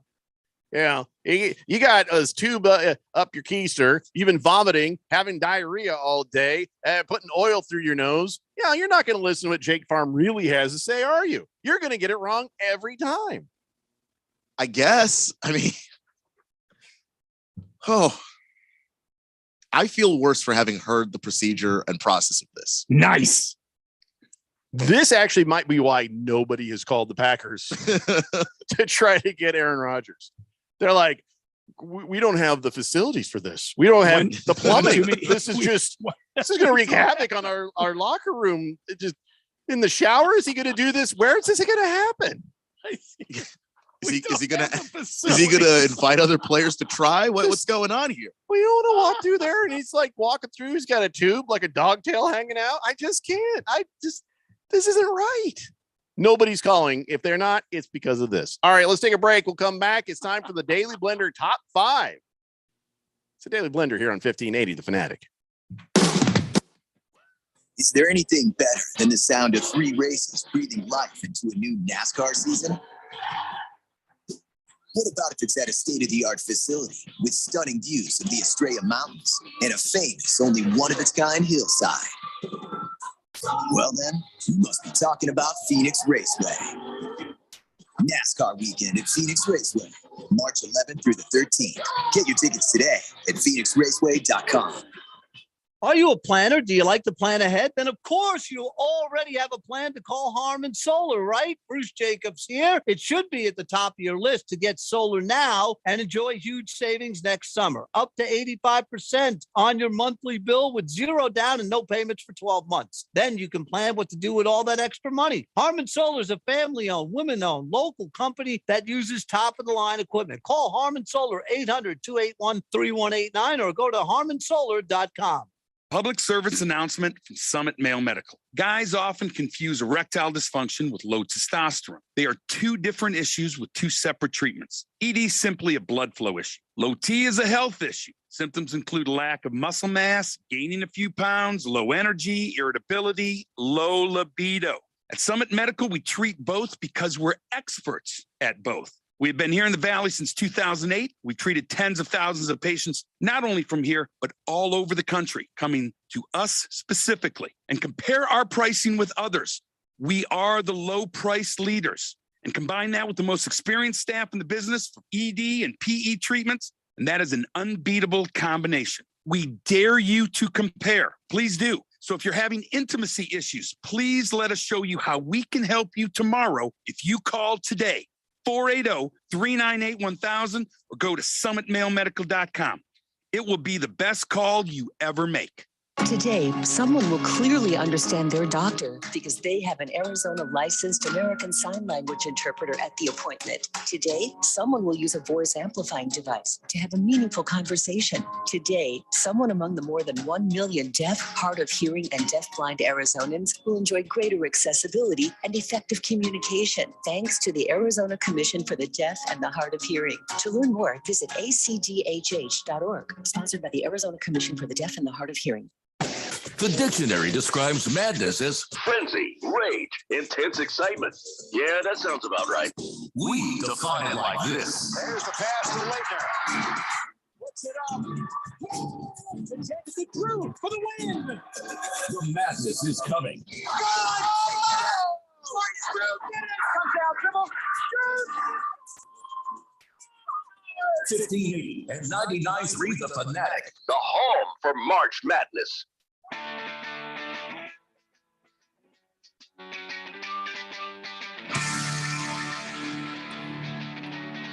I just don't know how good business can be for the husband and wife team when their Super Bowl ad is done like a selfie, you know? You're just up there just doing one of those shots where you're like looking up his nose hairs, and things must be tough for those guys right now. Bro, we're on the air. Oh, it's the Daily Blender here on 1580 The Fanatic, and of course, there's a lot of people that has a lot to say about Aaron Rodgers cleansing himself with the Panch Karma. We really meant to talk about where players might go and who might be available, but you guys have settled on this, so let me cleanse the text line. Do a Panch Karma on what you guys have to say about all this. Yeah. Rye Guy says, Jesus Christ, that sounds freaking atrocious. God damn, man. Why are you saying this? Sorry, Rye Guy. Sorry. Lost Toby says, Shailene Woodley's a hippie, and he was too much for her. Maybe we had it backwards. That's a good point. Mr. Wilbur says 5 Taco Bell tacos with 3 packs of fire salsa per taco. That'll clean you out immediately. Senior Wake and Bake says whip up a batch of 15 bean soup. That'll blast your cool. I can't. I learned in Spanish what that word meant. Fed Fan says poor Aaron Rodgers' mom. She must be like, this is not the son I raised. Or. Oh, and by the way, she says, quick change of subject. Carl's Jr. giving away a Western bacon cheeseburger with the purchase of a drink because Suns had made 11 3-pointers in the game. So that gets people free food. So go by the Carl's Jr. and say, hey, because the Suns got those 11 3-pointers last night, can I please have my Western bacon cheeseburger? Boom, you buy a drink, good to go. Thanks for the heads up on that. She says the offer is only good today. So, okay. A Hefty Lefty says, Jeffrey, are you feeling okay? You said Tua's last name for the first time in like a year. Tua Tagovailoa? No, I believe you said Tagovailoa. I don't think I would have ever pronounced it correctly. You did. That was, COVID. Hefty Lefty says they've gotten 357 emails and 900 texts about Rodgers, though maybe no phone calls. And by the way, colonoscopy prep is only 2 steps to cleanse. 1, drink fluid. 2, spend day on toilet. Or if you're like me, 3, grab towel bar and pray to Jesus it stops. Oh God, why is this happening? I think my wife did it wrong. And yet they somehow have the gall to call it a restroom. There was no rest that day. There was no rest that day. King of Kitten says 2 In-N-Out cheeseburgers with grilled onions, extra tomatoes. Well done. I'm not taking orders, guys. I don't know why you think I am. That sounds good, except for the grilled onions. Hit me with a couple of those, will you, Jeff? Come. I'm not taking orders. Senior Wake and Bake says, come and knock on our door. COVID waiting for you. That's, I think, what the NFL is singing right now, according to Senior Wake and Bake. Okay. All right. Lukla says, wow, don't need no 30-day enema. I get that enough at work. Boogie says, are there any teams where Tua Tagovailoa would be a fit? Broncos, Colts, Browns. Any team he lands, he'll be a second quarterback, backup quarterback very easily. Right. So talk to me about Tua's weaknesses, the kind of things that being on a better team would help, or is it more just about the fact that Tua ain't as good as we thought he might be?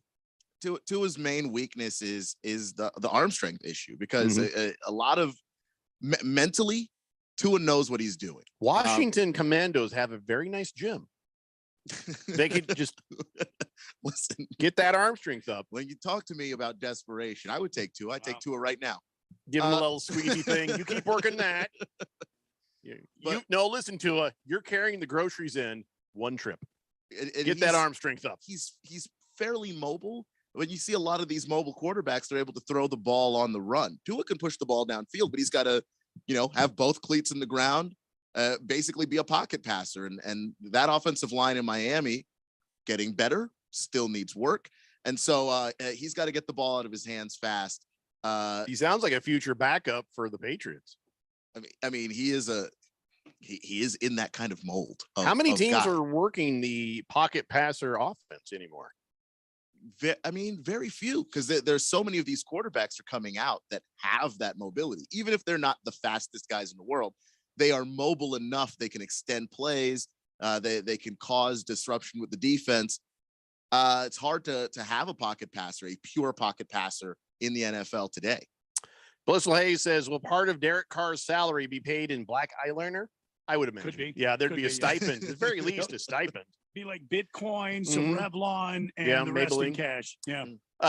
Baby Got Dak says there's 189 days until the first NFL game. It'd be September 8th, 22. Oh my God, that sounds like forever away. Can you put that in a better format? How many months is that? Is that like it's 9 months? How long? How long till the football comes back? God, it's like 27 weeks. We just don't do math. Baby Got Dak says, hi guys. Randy, did you see the reports coming out that Kyler Murray was demanding the Cardinals trade for CeeDee Lamb? Is Kyler high? You can't have CeeDee Lamb, Kyler. Get over it. Yeah, I don't know how accurate the reports are. There's been a lot of scuttlebutt about Kyler Murray and the team going back and forth. And I still think that since this original email or this public letter to the Cardinals that went through social media came out, I think there's been some walking back by Kyler Murray's agent and Kyler Murray. And I think they're going to cool their jets. I don't think they're going to demand anything else right now. They're just going to wait and see how the Cardinals respond. Can I just say something right here? We've already addressed that. And she says, Jeffrey, that text about Kyler was from last week.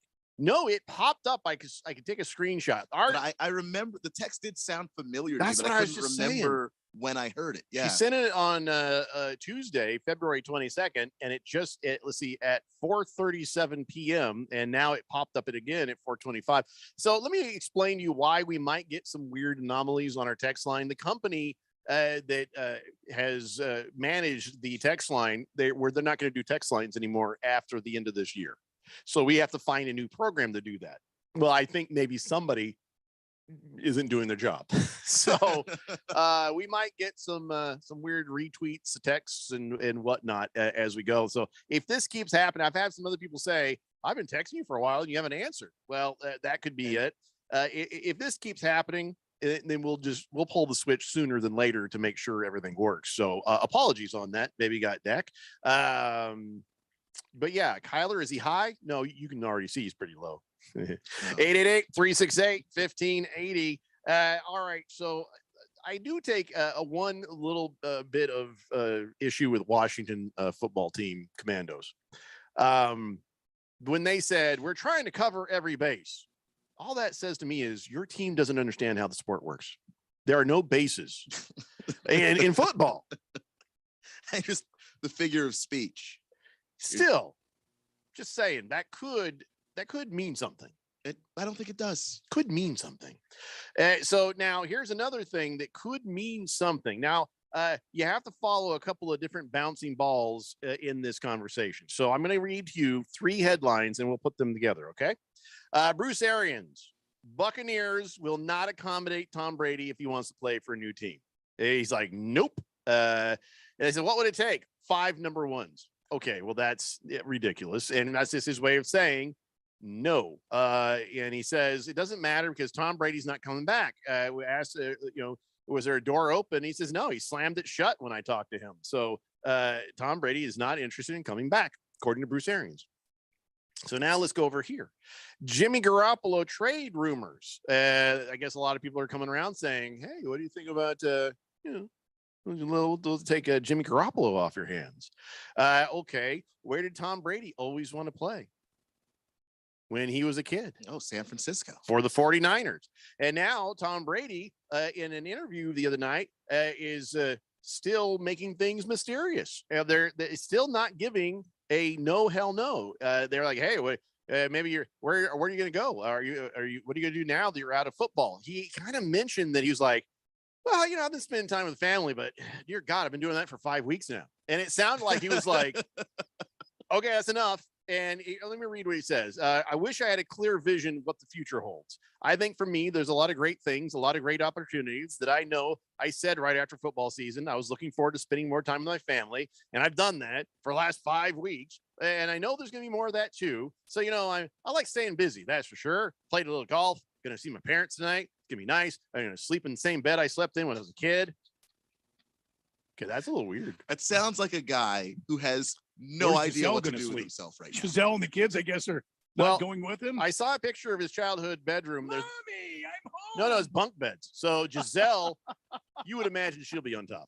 But so he just says, well, we'll figure it out where we go from there. But so it sounds to me like a guy who's not definitively slamming the door shut like Bruce Arians said. So here's Tom Brady. He's like, golly, you know what?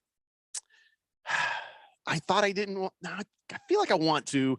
And the 49ers need a guy. I'm a guy. And that was always my dream. And that would be fun. And then Buccaneers don't have a quarterback right now. And, they could do worse than Jimmy Garoppolo, similar style. And, it does make sense, doesn't it? It kind of makes sense. It could work. I mean, the Niners, though, have Trey Lance, the young quarterback, who could still sit there and learn from the old men. Yeah. And hey, having him sit behind Brady and learning is a whole lot better than having him sit behind Jimmy and learning. And Garoppolo's like, don't trust any of this kid. It did not work out for me. All right. So what do you guys think? And I've sort of painted this sort of abstract picture. You think there's just nothing to it? Something to it? What do you think? I don't think there's anything to it. I think he's retired. I think he's going to look for new exciting opportunities outside of football. And if he does anything connected with football, I don't believe it's going to be playing. I don't think there's anything to it either for the reason you said. Bruce Arians is going to make it very difficult on anybody that wants to get Tom Brady from the Buccaneers. He's just grouchy. You could get Jimmy Garoppolo, but it's like, why would I take Jimmy Garoppolo when I could just have Tom Brady back? I fear the text line's gone crazy, and not in the good way. I got a text from Faded Hero Icon, but it says it came at 8:47 a.m. This is very strange. This is not good. So apologize to everybody if you're trying to text in and it ain't working. Blissful Hay says, "Oh my God, is the text line possessed by Satan?" What would we do about that? I mean, we can't just hire an exorcist and. Well, I'll see what I can do. Control Alt Delete. Domino's, Flabiscus, Chef Boyardee, ravioli. Amen. Is it working? I don't know. How could we know? I don't know what you look for. The bus. You ride the bus. We ride the bus. Amen. It's just kind of sitting there right now. I feel the same. Keon? Yeah, I feel the same too.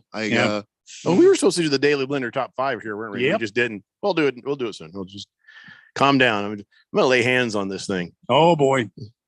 What was it Benny Hinn used to say? Was it Benny Hinn or Benny Hill? I think I would take religious advice from Benny Hill before Benny Hinn, but I believe the religiosity came from Benny Hinn.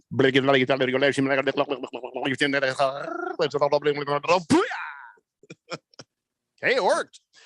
Good Cat says, wait, did Jeffrey just say Brady slept with a kid? No, where he slept when he was a kid, Good Cat. Clean your earwax out. My God.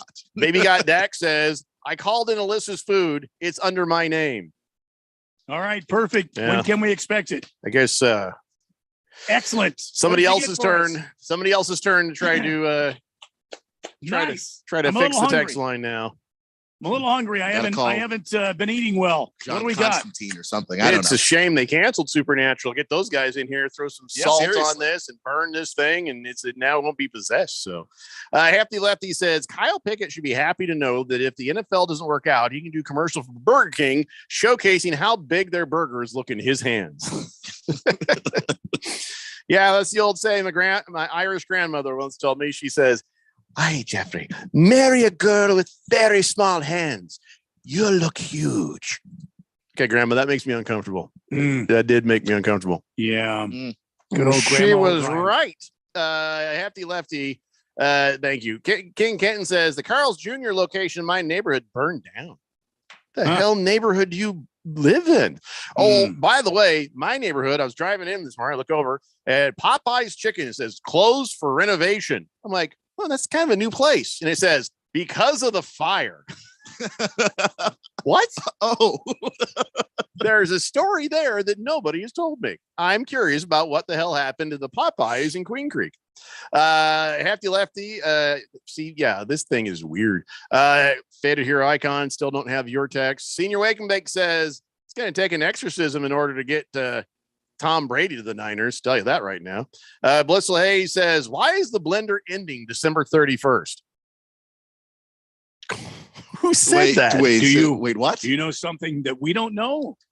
I'll bite. You tell us. If somebody has told you that that's happening, I actually feel good about it. Rye Guy says, I just got here. I feel less good about it. I can see Brady's feet hanging 2 feet over the end of his bed right now. Good Cat says, not sure why, but Jeffrey's Latin just made my dog spin around in circles and vomit. Huh. That means it's working. Yeah. Easy Money says, text line, test. Thank you, 437. I got your text line, test. Thank you, Easy Money. Hefty Lefty says, he's probably talking about the Carl's Jr. on Bell and Cave Creek. What happened there? I mean, I know it burned down, but Burned down. burnt down or just it caught fire and they had to clean it up. I don't know. Think it caught fire. So now we got Popeyes and Queen Creek, Mhm. Carl's Jr. at Bell and Cave Creek. Oh my God. If you're in any fast food restaurant in a place where the word creek is involved, get out now. Wow. Will I get in trouble for doing that? It's like yelling fire in a crowded theater. Could be. Yeah, you might get in a little trouble. Okay, then just use the drive-through. All right. Okay. All right, we got to take a break. When we come back, we'll have Keon's Daily Blender Top 5. This is Daily Blender here on 1580 The Fanatic. Have you wanted to speak a new language, but thought it would be too difficult? Then try Babbel. Babbel starts by teaching you words and phrases that gradually get more complex. Soon, you're practicing short conversations. So in 15 minutes a day, you'll be speaking a new language in a few weeks. Babbel is built around real life. It teaches you practical conversations that you will actually use. Babbel, language for life. Celebrating 10 million subscriptions sold. Now try Babbel for free. Just go to Babbel.com today. That's BABBEL.com. Is there anything better than the sound of 3 races breathing life into a new NASCAR season? What about if it's at a state-of-the-art facility with stunning views of the Estrella Mountains and a famous, only one-of-its-kind hillside? Well then, you must be talking about Phoenix Raceway. NASCAR weekend at Phoenix Raceway, March 11th through the 13th. Get your tickets today at phoenixraceway.com. When you run a business, you need to be in control. And while you can't control everything that happens in the world of business, you can definitely take control of your utility expenses with the help of Harmon Solar. Give them a call and see how your company can save up to 80% on that monthly electric bill with 0 down and no payments for 12 months. Harmon Solar is a local family-owned company that uses top-of-the-line equipment. Call Harmon Solar, 800-281-3189. That's 800-281-3189. Or go to harmonsolar.com. It's time to spread game. The Harlem Globetrotters are coming with an all-new tour. 4 quarters of big plays, ankle-breaking moves, and ball-handling wizardry. Do they dunk? Do they dunk? See the stars rattle the rim in the all-new in-game dunk contest. This is the team everyone can cheer for. The Spread Game Tour is coming. Playing in Phoenix and Glendale on March 5th and 6th. Go to harlemglobetrotters.com. Medical data brought to you from Summit Male Medical Center. Over half of the guys over the age of 45 have some type of erectile dysfunction. If you fall into this category, you are obviously not alone. Don't worry about it. Do something about it. Call Summit Male Medical at 480-398-1000. Let our Arizona licensed doctors and all male medical staff using FDA-approved medication help you enjoy your life again. We guarantee it. Low testosterone? Common signs are muscle loss, irritability, weight gain, decreased libido. Our testosterone therapy will turn you around. Discreet, professional, and we are successful. Don't let getting older get you down. Call today, 480-398-1000. That's 480-398-1000. Or go to summitmalemedical.com. What are you waiting for? Call today. 480-398-1000. Your home for sports. 1580 and 99.3 The Fanatic.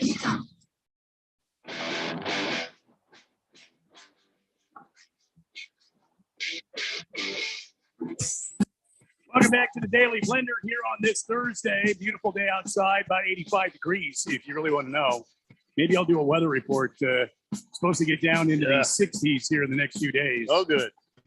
So, and then high 70s towards the end of the week. But I'm not here to talk weather, ladies and gentlemen. I'm here to talk Covington Masvidal, the rivalry this Saturday night. They're going to get it on. Ooh. They're going to get it on. Again, with the get it on. Maybe they're going to get it on Saturday night. They're going to throw it down.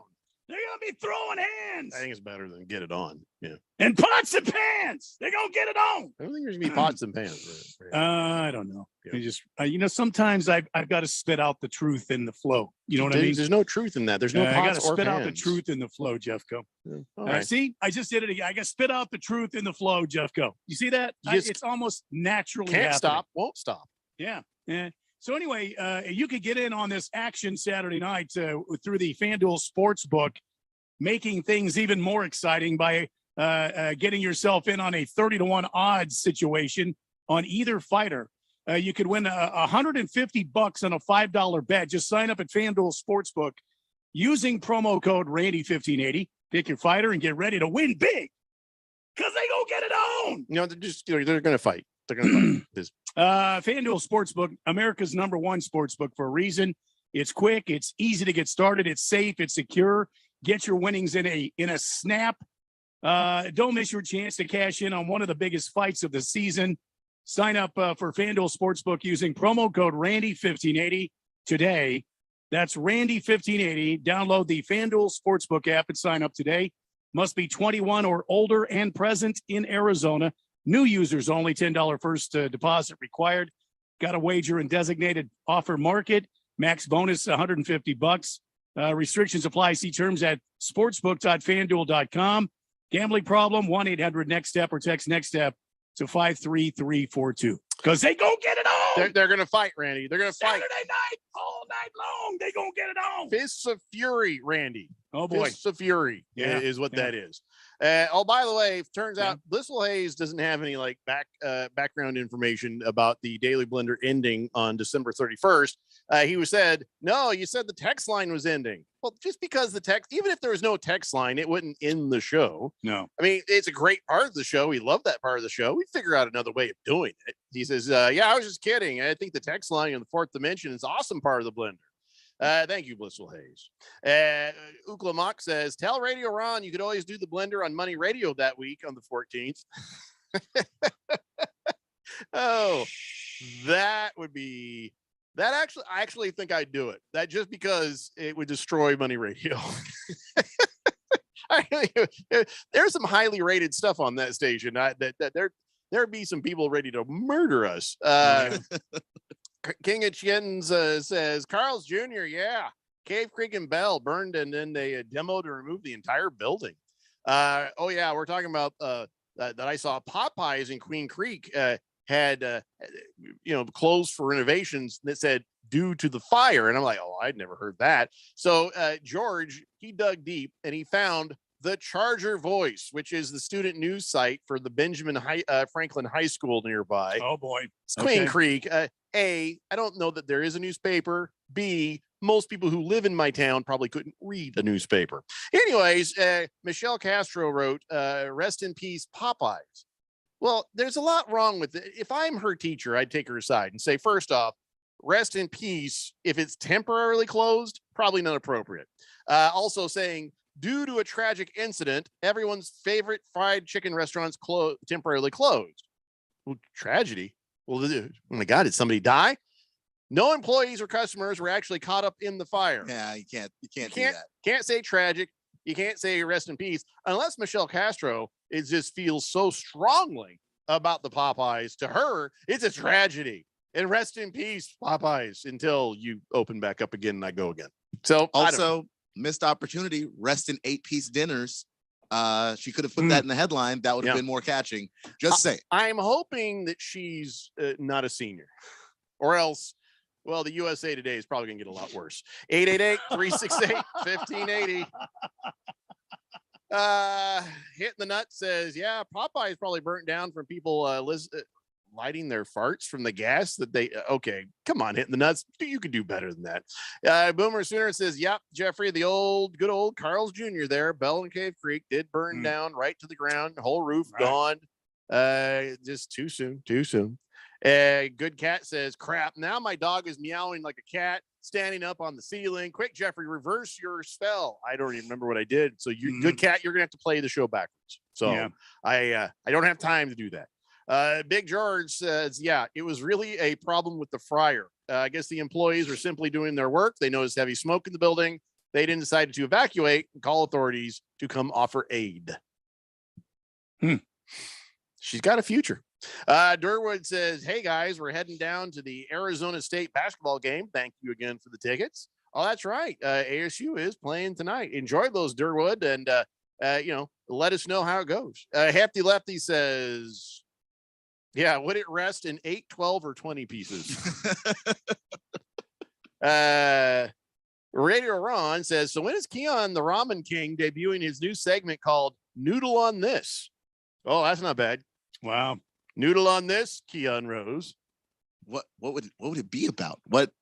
Listen, you know what? I don't even care. I'm telling you right now, I might even be able to get you a raise if you actually fill your bathtub with the top ramen and swim around in it like Scrooge McDuck. I don't think that there's enough ramen there to fill my bathtub. And also, I think there is. That's a waste of food. Is it? Yeah. Are you trying to say I'm out of touch, Keon? Trying to say that all this money and fame has made me out of touch with the plight of people who need, want, must have top ramen? I mean, I say make it something amazing. You're trying to hand it to homeless people. Well, figure out how to cook it. It's not my problem. Or people with homes who just need food. Just saying. I mean, if you were to say swim in a bathtub full of top ramen, I would replace the top ramen and give it to charity. In your shorts. I don't want to see. Well, of Excuse course. me? Yeah. You want him to put top ramen in his shorts? No, he would Now, that's wear. a bit damn too far, Jeffrey. Well, if I swim in first you top want the ramen, man to fill up his If only we had and swim HR. around. Now you want him to stuff the top ramen in his damn shorts? How far does this go, Mr. O'Brien? if I swim around, it will wind up in my shorts. Yeah, that's just Noodle this, Keon. Noodle. You actually fill the tub, do the top ramen, and swim in it, and have your girlfriend video it or take the pictures. Ooh. And I will donate twice the amount of top ramen to a food pantry. Yeah, not going to happen. Wow. I would rather just buy more top ramen. Hear me out. And then just give it all. What? Hear me out. How about you do the top ramen thing in the tub instead of you chuck a cat in there? No. It's a cat. What the hell is this? Pixels, like, what in the hell have you done to me? Why am I in top ramen? Why is it in this? That would just complete the cat's brain would just and she'd be like, woof, woof, woof. All right, that's my final He'd offer. be like the possessed dog out there. That's my final offer. On the ceiling right now. Okay. I tried. I did try. I hear you. I can't do it. Senior Wake and Bake says, my condolences to Olive Oil. Good Cat says, Randy, could you rewind the show, please? No, you have to play it backwards. You can't just simply rewind it. Yeah, I can't do it. Swave Dave says, oh my God, Bluto finally killed Popeye. Lost Toby says, I'm going with the over on Burrow having 280 throwing yards. I think that might have been a text from the past. This is going to get really interesting, isn't it? I think he's doing that just to jerk with us. He says, yeah, listen, you got to get this figured out. The show would be nothing without us. Boogie says 7 cases is enough ramen. We can buy you more if you have a big tub, Keon. In the summer here, you don't even need a microwave to cook the ramen. I can buy more. I don't need anybody buying ramen for me. And I think it's a waste of food to fill Says your the man tub who with wants it to fill up his tub and his swim. shorts with top ramen. Hitting the Nut says, after swimming in the ramen, you can still donate that to a soup kitchen. Absolutely. Win-win for everybody. Right? That's not a win-win for It's everybody. already prepared. It's Just get a couple of big crock pots, load that stuff up, and head on down. Not going to happen. Hey, man, why does this smell hold like on. Johnson & Johnson baby shampoo? Legal department, Big George has informed us that would be health code violations. Damn it. Like I said, not a win-win. Spoil all the fun. Hefty Lefty says Keon knows about the cat just sitting in the tub minding his own business. What? I don't even understand that. Yeah, no, I retweeted somebody's post about basically they have a cat, but they've never owned a cat before. Oh, they just walk into the bathroom and they're like, and just sat in the tub. And they were just like, why random cat in my tub? Why is my cat here? And is that normal? Free cat, I guess. If you oh my God. Well, see, we meant to start something, and now it's too late to start something, isn't it? Yeah, it might be a little too late. We won't get through all three of us in our top fives. All right. So I'll tell you what, we will start the next hour with the Daily Blender top 5. As long as I remember. I apologize. It'll be at 5, so So can I tell you the lie of the day? You have a and lie I don't of the know. day? I don't know if it's a lie, if it's an old man trying to convince himself of something, or if he's just kind of done with talking to people and just says whatever he feels like saying. I'm really not sure about Bruce Arians. Here's what Bruce Arians said. People don't like Blaine Gabbert's record, but he's never played with a team this good. I could never figure out for so many years why Blaine Gabbert continued to be a guy that Bruce Arians would keep around. Well, when see, I think Bruce is slowly losing because remember when he was here, who was the backup quarterback here? He said he could win a Super Bowl with that guy. I can't think of his name right now. The guy who was dancing to get the guy in in Seattle. Yeah, you remember name? that guy? He said he could win a Super Bowl with that guy. People may not like the overall record, but Blaine had 8 head coaches and 8 coordinators his first 8 years, says Arians. He beat Jacksonville their best year, beat Tennessee their big year for us in Arizona. He's been in the system now. I don't have a problem there, and let Kyle continue to grow. Kyle Trask. Either one, but Gabbert's never played with a team this good. He's got all the respect in the locker room that he can have.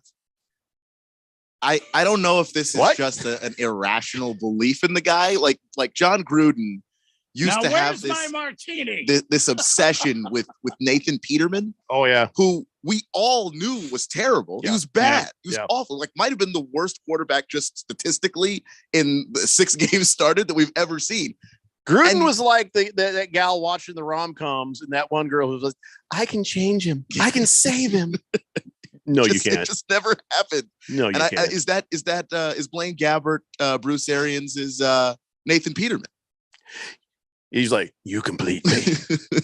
Because it's true that Blaine Gabbert got the short end of the stick coming into the league, and it doesn't help his development at all. But he was also bad. Like both of those things can actually be true. Hefty Lefty, ding ding. Bruce is really just trying to inflate the trade value. Is there any? There's no market for Blaine Gabbert. Any trade value for Blaine Gabbert? I promise there is no market for Blaine Gabbert. Not when you got a free agent, potentially Jameis Winston, Marcus Mariota might be flowing out there. There's like a million other like second tier guys you could go after before you even dream about Blaine Gabbert. So Boogie says Blaine Gabbert must have compromising pictures of Bruce Arians. I thought that for an awful lot of time that all those backup quarterbacks had pictures. Blissful Hayes says, I thought Blaine Gabbert did a decent job under Arians when he was with the Cardinals. He was a backup. He's a backup. That's all he needs to be. He's supposed to do a decent job. I mean, do you want that guy starting 17 games in an NFL season? I don't think you do. Senior Wake and Bake says, Keon, shave your cat, replace the hair with the ramen, rename him Noodles. Bam.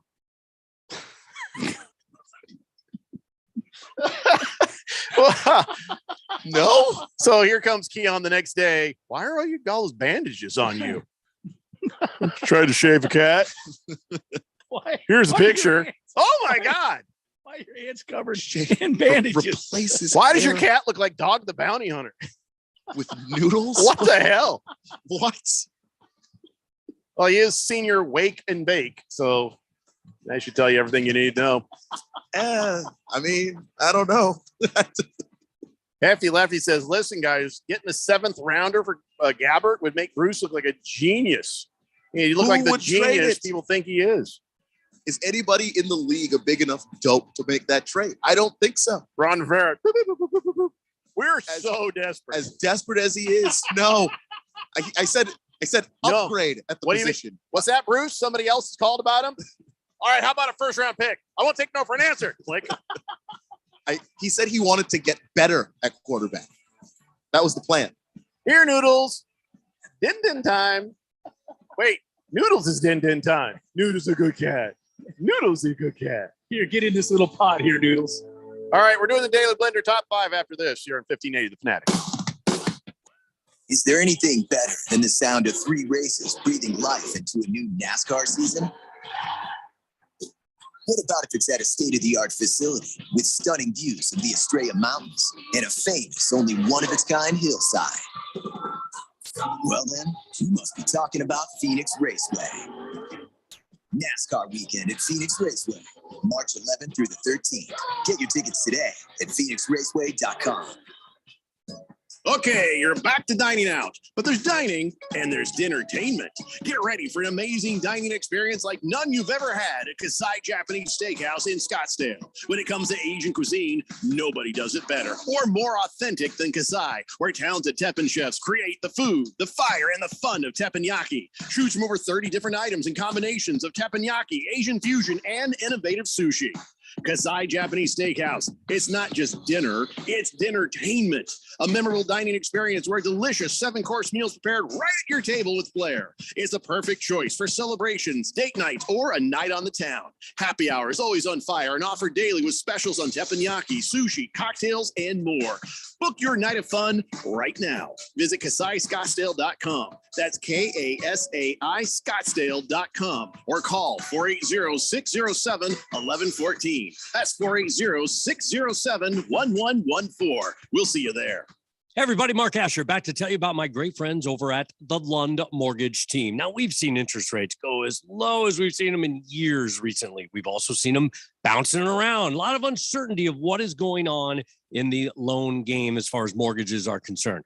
That's why I lean on my friends at the Lund Mortgage Team. They have been in business for 20 plus years here in the Valley. They only lend in Arizona. They are trusted. They'll get you that reliable quote. And if you're thinking about refinancing, whether it's to just lower your rate, maybe lower the terms of your rate, maybe down to 15 or 20 years, or if you're like, hey, we got a lot of debt on the side, we got some problems going on, we want to consolidate debt, or I've always wanted a pool.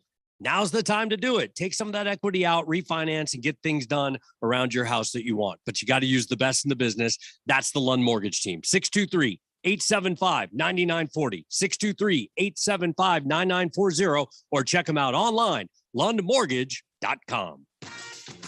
At Panera, you can say yes to both of your cravings. We call it You Pick Two. And with over 465 pairings, you'll find a meal sure to satisfy any mood. Are you feeling both fresh and fun? Pick our Fuji apple salad with a new Thai chicken soup. Or maybe you're feeling classic and bold. Pair some creamy mac and cheese with our new Citrus Asian Crunch salad. Pick your perfect pair and order a You Pick Two today. Panera, the familiar made fantastic. QFN Tempe. Also transmitting on K25CD Phoenix at 99.3 FM. And K24EU Fountain Hills at 95.9 FM. It's time for the third hour. All right, people, settle down because it's time. Time for what? Showtime. When does it start? Right now. 3, 2, 1. Let's get on with the show. Let's do it.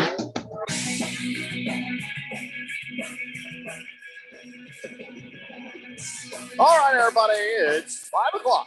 You're on the Daily Blender. I'm your good friend, your radio pal, Jeffrey O'Brien, alongside my heterosexual life partner, Randy White. Got Keon Rose in the control room, and you guys are on the Fanatic text line, 888-368-1580. Nothing's going to distract me right now.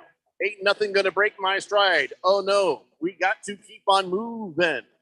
Because I promised Keon, because we kept blowing off his bit, that we would do it right here, right now. All okay? right. So it's time now, ladies and gentlemen, for the Daily Blender Top 5 at 5. Time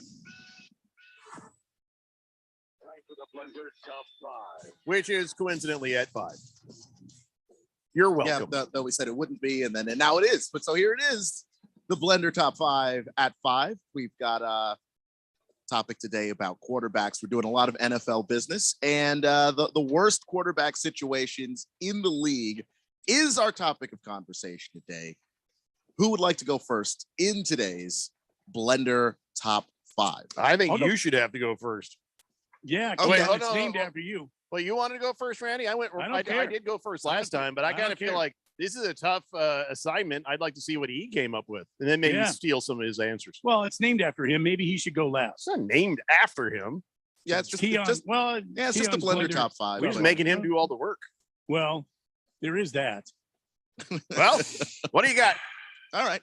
Well, I'm going to start at number 5 with a team we were just talking about, the Tampa Bay Buccaneers. Tom Brady's gone.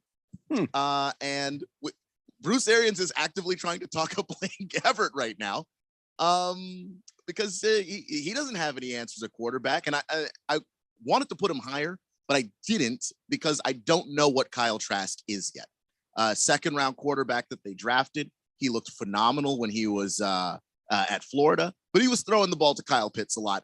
And I imagine that helped him look very, very good. I want to see him play NFL games first before I decide, maybe this is something that can't be fixed, can't be salvaged. But right now, it doesn't seem like they think that Kyle Trask is ready to play yet. So you're convincing yourself that Blaine Gabbert is a starter. I think you're in a pretty desperate spot right now. Number 4, I've got the Carolina Panthers. They said the other day that they are still open to the possibility of bringing Cam Newton back. And I don't know of anything that smacks of desperation quite like we still want to play Cam Newton. They've got a decent spot in the draft. They could pull the trigger on one of these quarterbacks. But again, you have to be in love with the skill set of one of these guys. And maybe you're not. Maybe you look at Kenny Pickett and his hands and you go, I don't know about that. And you don't know if you can win right away with Willis. So maybe, just maybe, they don't see a quarterback that they like. The free agency market is going to be tough for them and quite frankly, any other team that's going to try and bring in one of these quarterbacks. So I would say the Panthers in pretty dire straits right now. Number 3, my Washington Commanders. Taylor Heineke's a backup quarterback. I like him. He's got a lot of confidence. He's got a lot of moxie.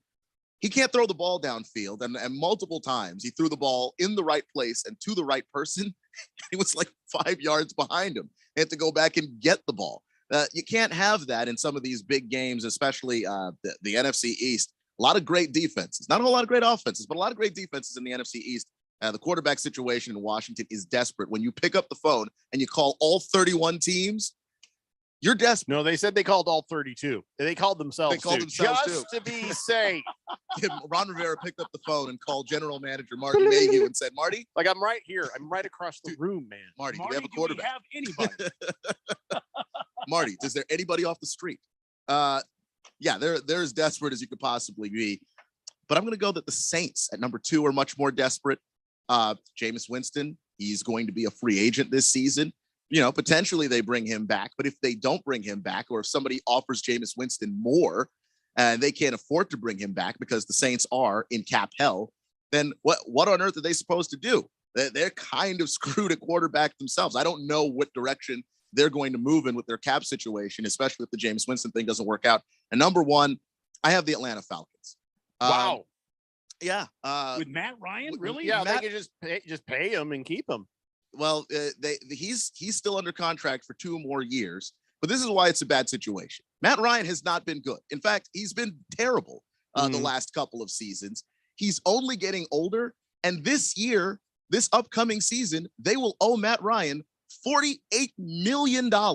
Nice. This season. So not only is he not a good quarterback, they can't really bring in anybody because they don't have the cap space, and he's the one that's taking all of the cap space. Which they got to play the hand they have. That's all they can do. Yeah, but as of right now, I think that's the worst quarterback situation in football, and I think a cautionary tale for Kyler Murray and the Arizona Cardinals is, hey, you get locked up with the guy that maybe starts to underperform after a while. Mm-hmm. Kyler don't care. You could be giving a guy $40 million a year and not have the money to pay anybody else. All right. Well, that's pretty good. Not as good as mine's going to be. But go ahead, Randy. Well, at number 5, I've got Jeffrey's beloved Colts because what are they going to do? What are they going to do? What are they going to do? Shut up your They have shut a up face. team. They have a team that's on D for drag race to win a damn championship. They have no quarterback. Okay. They thought, the Carson Wentz experiment is over. This is my top 5. You Time just out. No, you hold chose. it right You're there, going after Mr. my O'Brien. team. I got something to say about it. Second of all, the Tampa Bay Buccaneers. They had old man Brady. Guess what? He retired. He's gone to the farm. He ain't coming back. What do they got? Nothing. I don't care what Bruce says. They got nothing. Number 4, New Orleans Saints. They're in a heap of hurt because what are they going to put? They got Jameis Winston and they got that what's his name, that utility knife they completely overpaid. They're going to bring him back. He's horrible. They have a new coach. Sean Payton said the team's so bad I have to retire. That's why he retired, because they don't have a damn quarterback. He's missing Drew Brees. He's having Drew Brees withdrawals, so he just got the hell out of town. He said, I quit.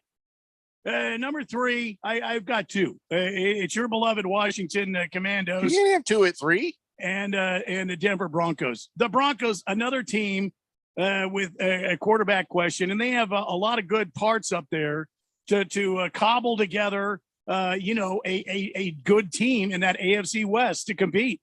But the problem is they don't have any damn quarterbacks, just like the Indianapolis Colts. Got no quarterback. Again with the Colts, man. Yeah, You gotta let me say something about that. No, wait, it's your time, Mr. O'Brien. It's my turn. Number 2, the Miami Dolphins. That place that has become the NFL's dumpster fire, ladies and gentlemen. And I'm sorry, Fish Tank. I really want them to win for you. I really do. But that thing has become the Houston Texans of that division.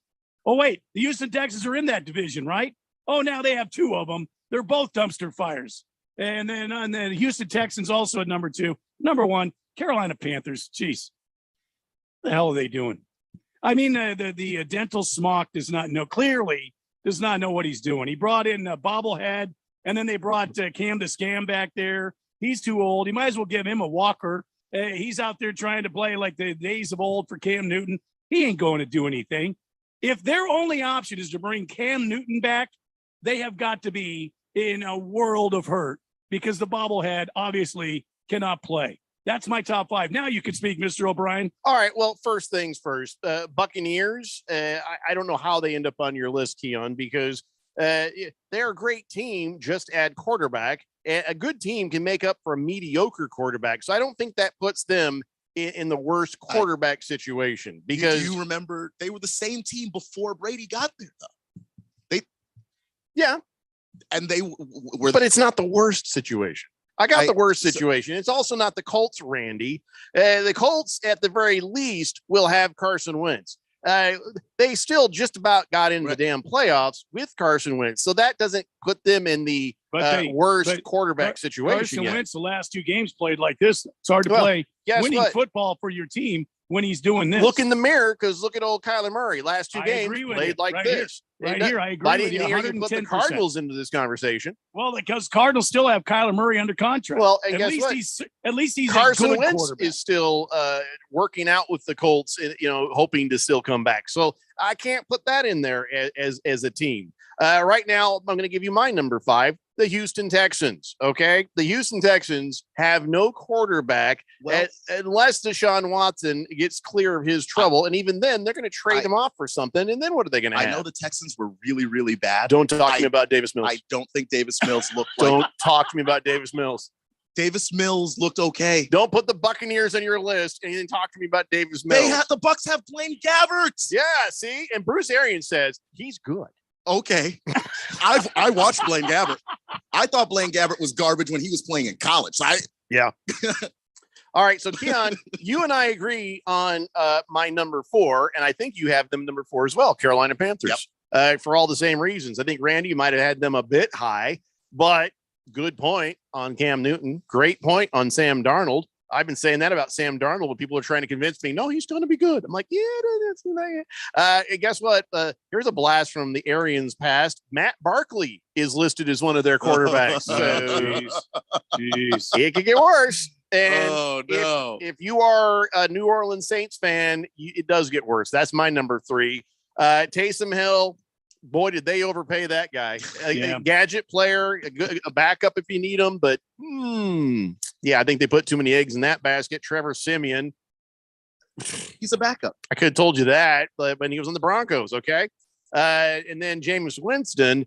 Yeah, well, I think that's done, right? I think that's probably done. So you're probably right, Randy. And I think that Sean Payton saw what was coming, and he's like, I'm out. And then Bruce Arians did that when the Cardinals brought in Josh Rosen. I'm out.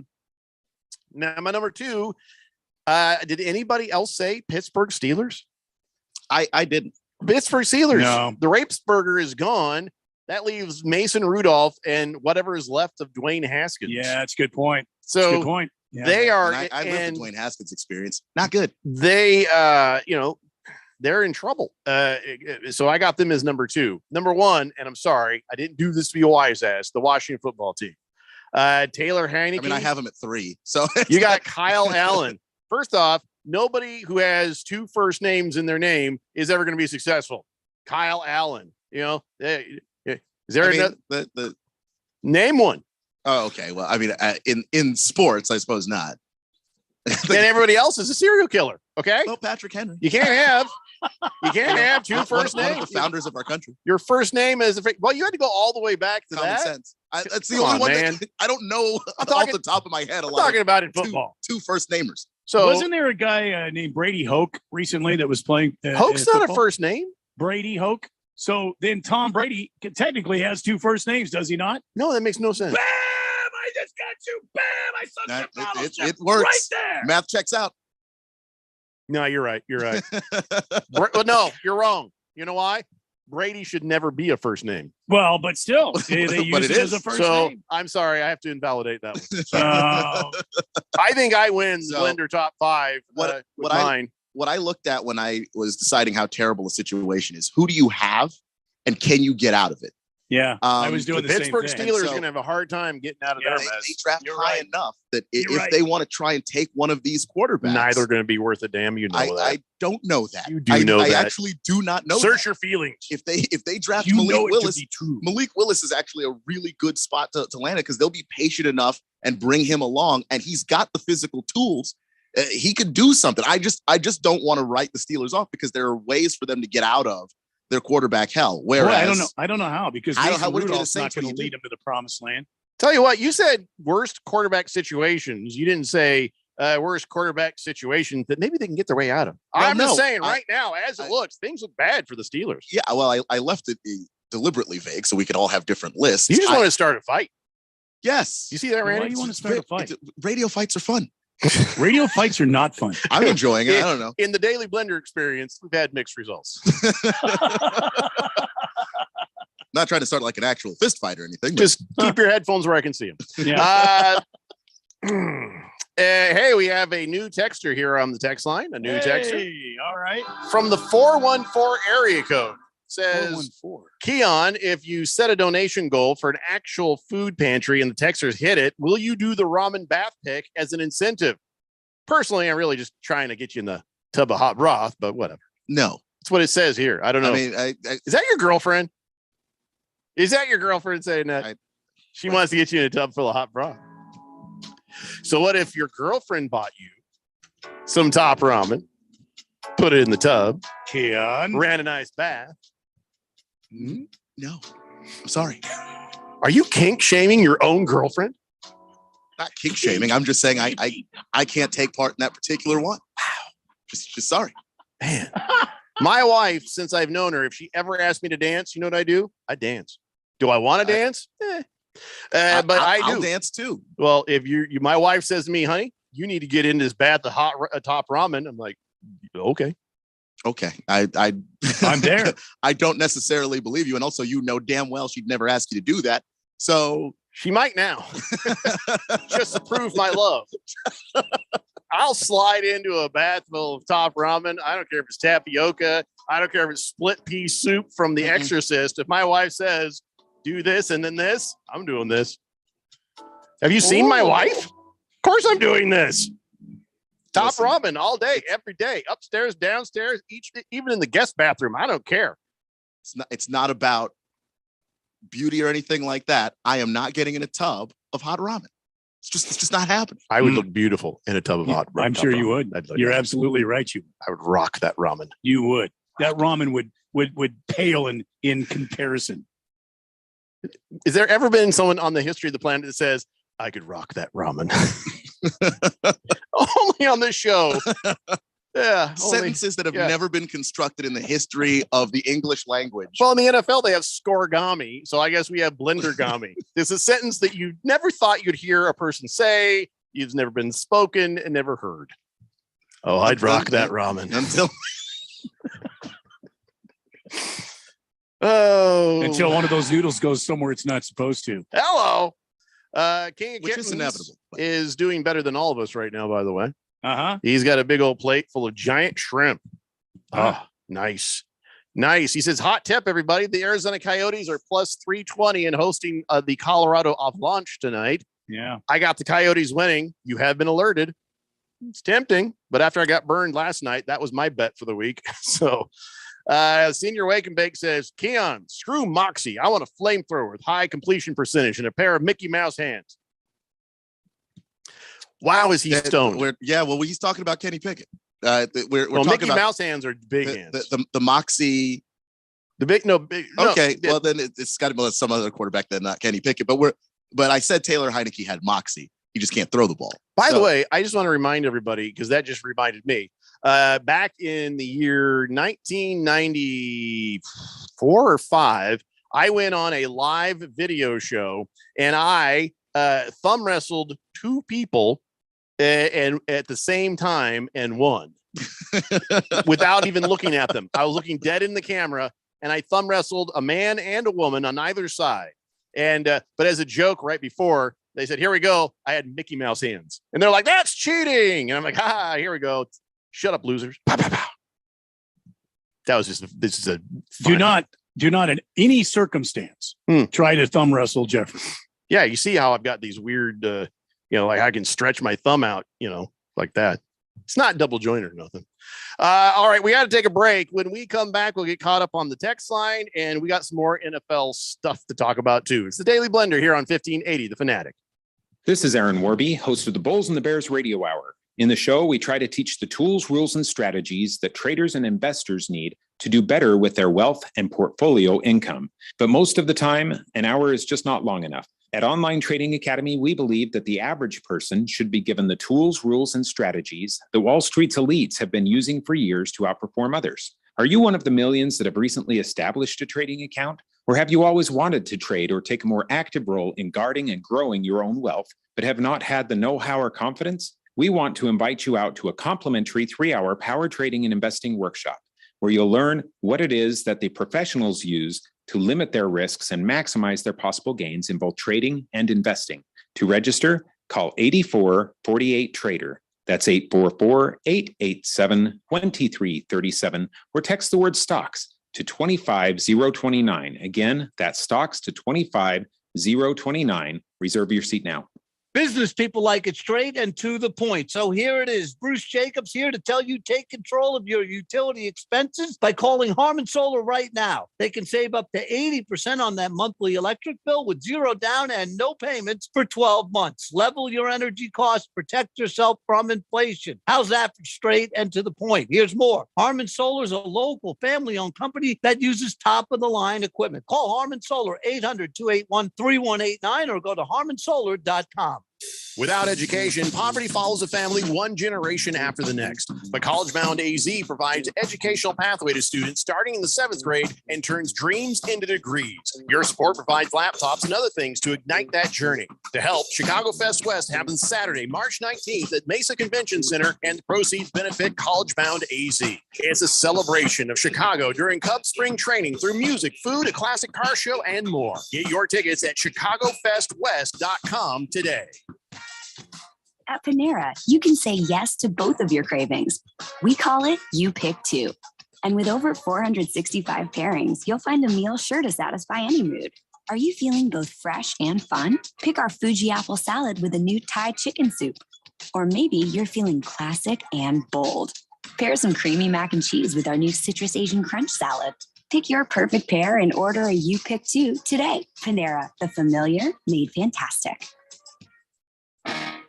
College basketball is on the Fanatic. Are you ready for the madness? GCU is charging through the WAC on a collision course for the big dance. Catch their games live on the home of GCU basketball. We catch up with the best the NCAA has to offer. When it comes to college basketball, we are your home for all the action. 1580 and 99.3, The Fanatic, and always on at 1580thefanatic.com.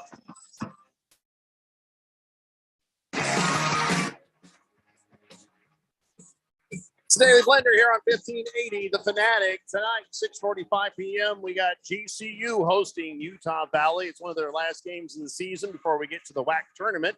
You'll hear that right here on 1580 The Fanatic. Let's get caught up on the old text line here, and still having some goofiness with the text line, so forgive me if I read the wrong one.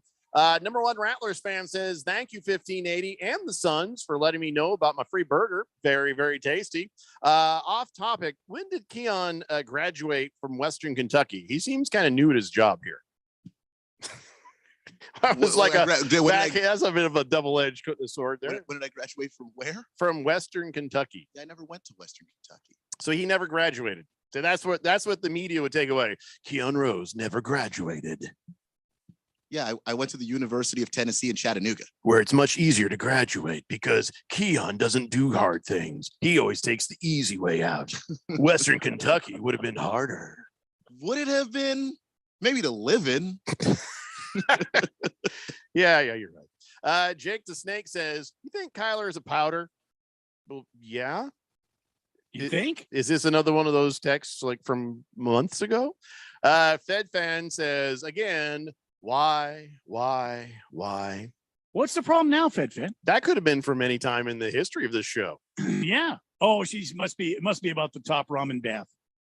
Hefty Lefty says, here's some Blendergami. If you think I could rock that ramen has never been said before, how about this Blendergami?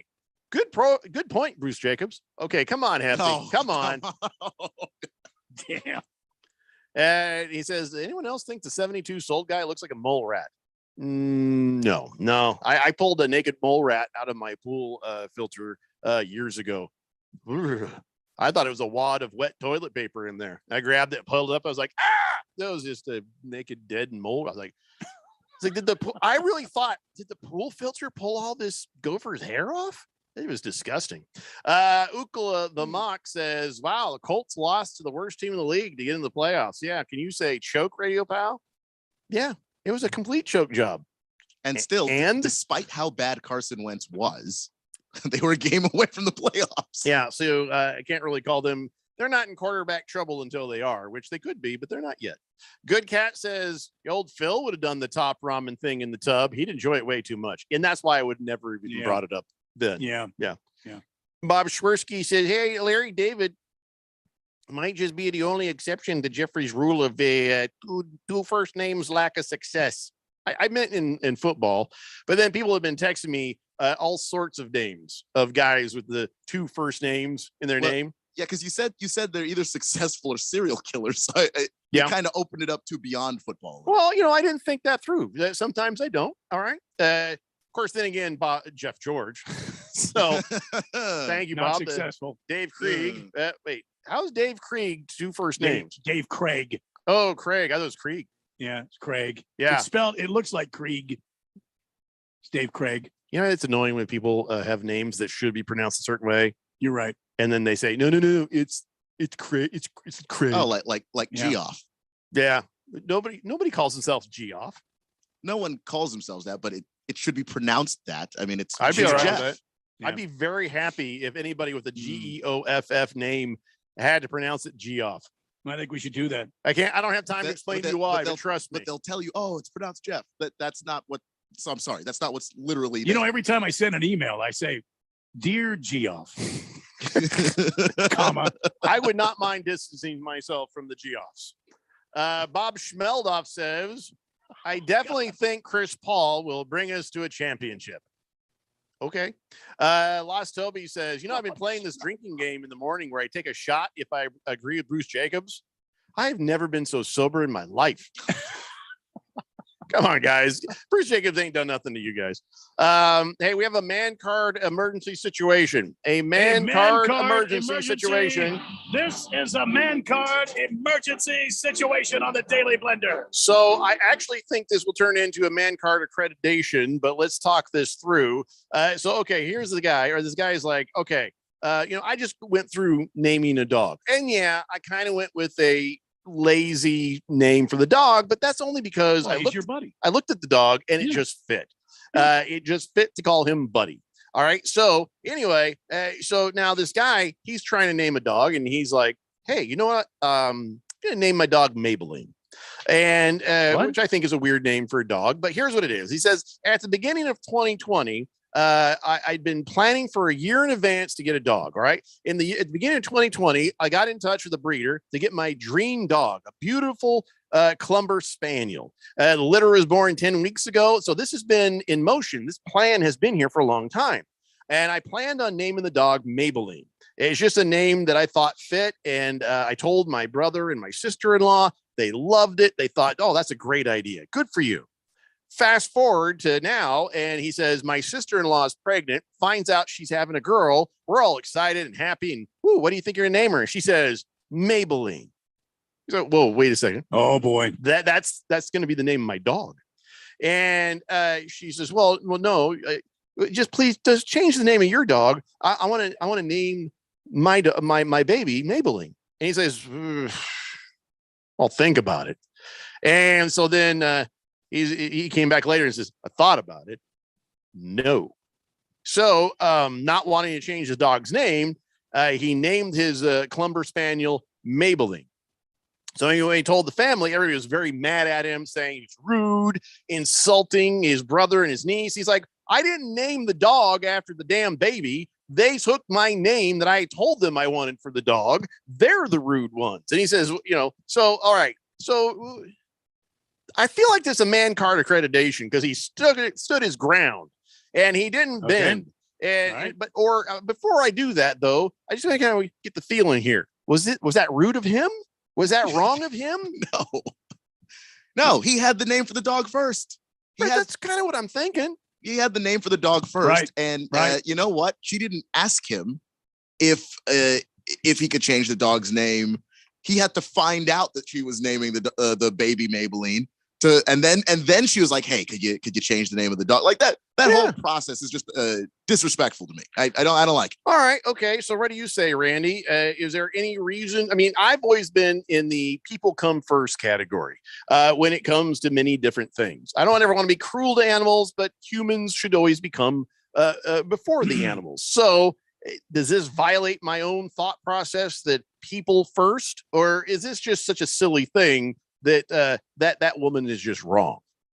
Well, my first instinct is she stole the name that this guy, he said bullied it out of him. He said it, she took it, and that ended that. So good for him for sticking to his guns and naming his dog Maybelline.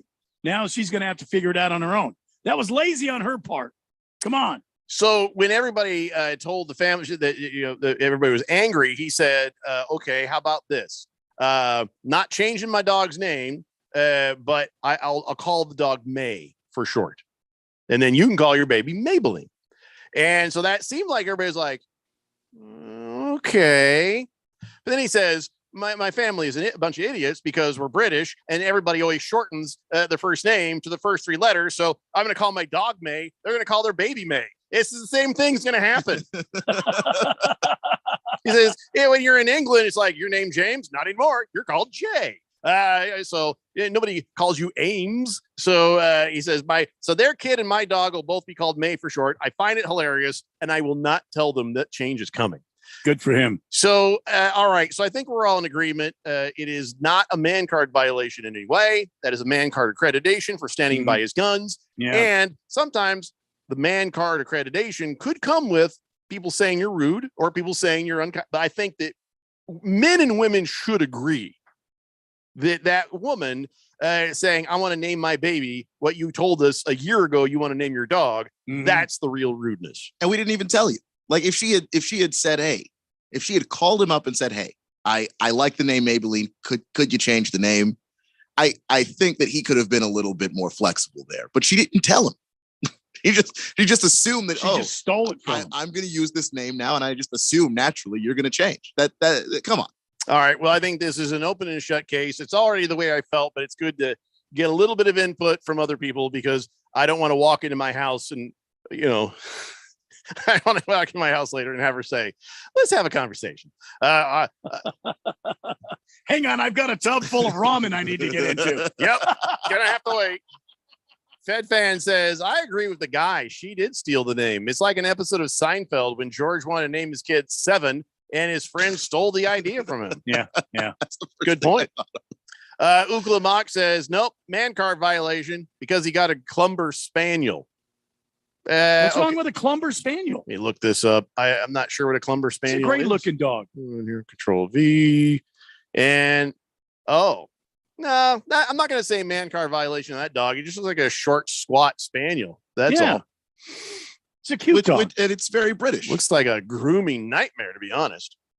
Well, it is a long hair dog. It's got the face of like a Rottweiler and the hair of this is an odd looking dog. That is an odd looking dog for sure. I'm sure it's a good dog. It's a good boy. But oh my God. This thing only gets 18 to 20 inches tall and can weigh between 70 and 85 pounds. Solid foundation. Oh my God. Low center of gravity. Yeah, that dog can go out in a hurricane. He's be fine. Nothing's going to blow him over. He is stout and sturdy right there. Well, I hope it's a she if the name is Maybelline. She. Yeah. Randy's Chuckle says, Queen's Right lead singer changed his name from Jeffrey to Geoffrey. Go figure. He's an opera singer. Geoffrey. Good Cat says, Bruce Jacobs has never done anything to us except for make our ears bleed. Okay, stop, Good Cat. Just stop. The Straight Striper says, anyone who spells their name Geoff should definitely tell their parents to F off for naming them that. Straight Striper is working the wordsmithing right now, isn't he? Well, yeah. Boomer Sumer says, Jeffrey, stop it. Quit saying, oh, come on. Do you, good boy. It gets me, I'll go in, my tail goes back and forth. My nose goes the other way. I start panting like a dog. Okay. Yeah, Boomer. Yeah. Whoa. We should probably cut him off. It's basically Boomer Senior saying that when I do that, he goes, I'm a good boy. Mm-hmm. Hefty Lefty says, the largest of the Spaniel breeds. That is a good old boy right there. Davis Mills had better up games than Mac Jones did this year, guys. He just had many more down games than Jones. Yes. My brain is thinking about what you said. Davis Mill had better up games than Mac Jones did, but he had more down games than Mac Jones. So his highs were higher than Mac Jones, but his lows were lower. Right. Which is perfect for what the Patriots want because they're a team that's, built for that, where the Texans, what's going on with the Texans? Do they even have a roster right now? Davis Mills sounds like a guy who's going to come out and really sing you an old spiritual. You know what I mean? Just Davis Mills. I mean, oh, my honey. Oh, my. I don't know. I mean, he's going to start singing and then it's going to take a while because obviously he's got a very long neck. It's going to take a while for good point. The sound to get up there. Yeah. His mouth will be moving well before you hear the notes. All right. Well, okay. So the man card emergency averted. Everything's fine. That guy is okay. Hey, remember yesterday we were talking about the Rockford versus Magnum PI? I know it started being Rambo versus Rocky, but then it went other places. Well, I was driving home last night, Randy, and I called my mom. Yeah. And I said, Mom, let me ask you a question here. And she's like, no, you cannot move in with me. I'm like, no, everything's fine. Everything's fine. Why couldn't I move? You let my brother live there. Why can't I? Okay, but shit, I don't get distracted here. Okay, listen. All right. So we were talking on the show and you watched the Rockford Files and then you watched the Magnum PI. Who would win in a fight? And it's funny thing is when I asked her the question, it was in passing and I just thought she'd just chuckle and just say something. She got down and she just basically she broke it down. She's like, well, okay. Like this. All right. This will be good. And she said all the same things that you said about Rockford, all the same things I said about Magnum. And at the end, though, she was like, Jim Rockford kind of looked like your dad, so I'm pretty sure Magnum would win. Oh, geez. That's bad. Jim Rockford lived in a trailer by the ocean, drank thick black coffee and smoked, Marlboros. Right. He was unhealthy. His dad was named Rocky, and he was in more scuffles than Thomas Magnum, PI, who was That's not true. Was living in his friend's mansion, driving his friend's Ferrari, Magnum mooching off his friend the whole time. Don't you remember when he rode and all the time rowing, teaching the girl with a nice butt to swim? I could drive. Yeah, well, that doesn't. Do you mean remember when beat up Magnum Jim? tread Jim water in the Rockford ocean was for like 3 ladies' days? Man. Let me tell you something about Jim Rockford and the ladies. They all It's not flocked about to the him. ladies. Lindsay Wagner It's not an flocked ass to him. kicking. I mean, Farrah Fawcett flocked to him. They all Doesn't did. matter. All of the I women. like Jim Rockford, and but he had a Magnum damn trailer by the ocean. Magnum had bamboo And a shoots shoved up his Firebird. fingernails and numb, and he was Navy intelligence. And Oh my God! Are He you was kidding Navy me? Intelligent. He worked in an air-conditioned I office. will never reading agree with you. maps that And came my from- mom says Oh you're my wrong. God, My are you mom says you're wrong. And I she love you. loved Jim Rockford. You know I love your mom, but no, I am sorry. I officially disagree. Well, it doesn't matter because she's right. So that's all we have time for on that. I didn't realize you're going to start the fight all over again. My mom says you're wrong. Ookla says Magnum PI's mustache would probably win. Well, he had an epic mustache, but Jim Rockford didn't need a mustache. So the person from the 414 area code is very disappointed that Keon will not get into a bathtub of Top Ramen. Says, man, I really thought he'd do it for charity. Keon rocks the nudes. Had potential to be a fundraiser of the century. It's deeply disappointing. Rocks the nudes? Nudes, like noodles. And well, we wouldn't let him be nude, but we could pretend. He rocks the nudes. Not even for Arizona Sports Angels? Talk about Did somebody say Keon's going to send out some nudes? Blendergami again. After dark. I'm going to go sign up on his Twitter page right now. I'm going to block everybody. All right, let's take a break. We'll come back. We'll do on this date in Big George's sports history. It's the Daily Blender here on 1580, The Fanatic. This is Brent Musburger's action update on 1580 and 99.3, The Fanatic. Heads up, sports bettors. Right now, you can try VSiN All Access free for 30 days with no credit card required. Visit vsin.com/free month to sign up now. The Arizona Coyotes are matched up against the Colorado Avalanche tonight, and the Avalanche are heavy favorites. Colorado paying out at minus 410 on the money line, where the Coyotes, if they come up with a win, they would pay out at plus 315. The over-under has been set at 6.5 goals, and the point spread has been set at 2.5 goals. College basketball tonight, Arizona at home favored by 18.5 against Stanford. Arizona State at home favored by 7.5 against Cal. For the latest odds all the time, visit vsin.com. I'm Matt Pauley on Arizona's sports betting station, 1580 The Fanatic. Hi, it's Rick. I'm at the Smith home. Where's Donnie? Leaves and autumn bookings pile up for Rick's gutter cleaning service. He's out? Come on. He needs help before his bottom line gets clogged. Okay, well, what about Cristiano? We still got 6 houses today. Indeed can help him hire great people fast. I need Indeed. Indeed you do. Instant Match instantly connects you with quality candidates whose resumes on Indeed match your sponsored job description. Visit Indeed.com/credit and get $75 towards your first sponsored job. Terms and conditions apply. Bruce Jacobs here again from my friends at ProCopy. For the last year, you've heard me talk about how ProCopy has provided Arizona companies with the best office equipment available for over 20 years, plus their outstanding service after the sale with a 96% retention ratio and award-winning technicians. Now part of Flex Technologies Group, they are committed to ProCopy's industry leadership and excellence. Whether you have branches anywhere in the U.S. or right here in Arizona, you can count on ProCopy and Flex Technologies Accessories for all your office equipment needs. They focus on print, document management, document production, and managed IT, representing the best brands such as Canon and Ricoh. They proudly serve over 35,000 customers nationally. They still remain a local company and continue to give back to the community. The ProCopy Foundation has raised hundreds of thousands of dollars, and that makes doing business with ProCopy good for your business. Give them a call, 602-PRO-COPY. That's 602-776-2679, and tell them Bruce Jacobs sent you. The Renaissance Festival is back! Huzzah! Weekends now through April 3rd. It's awesome. Love it. It's great for the family. All our kids love it. That's why we come here. Good times can be had by all. It's the best time we have every year. It's a great time for everyone. Join us at the Renaissance Festival! Huzzah! Come and have a turkey leg. The Renaissance Festival is back! Huzzah!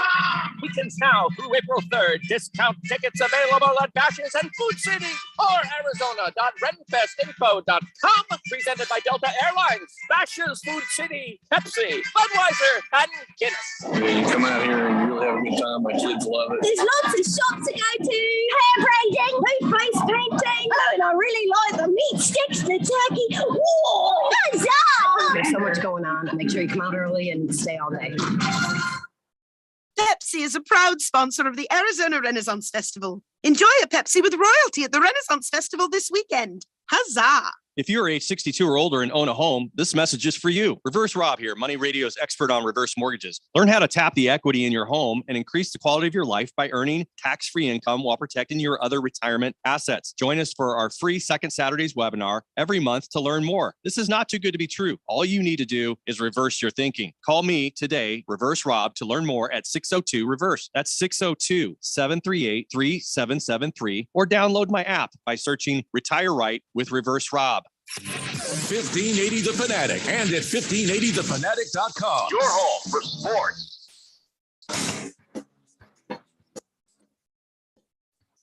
Welcome back to the third segment in the final hour of the Daily Blender for this Thursday. It's on this Saturday night, Covington Masvidal.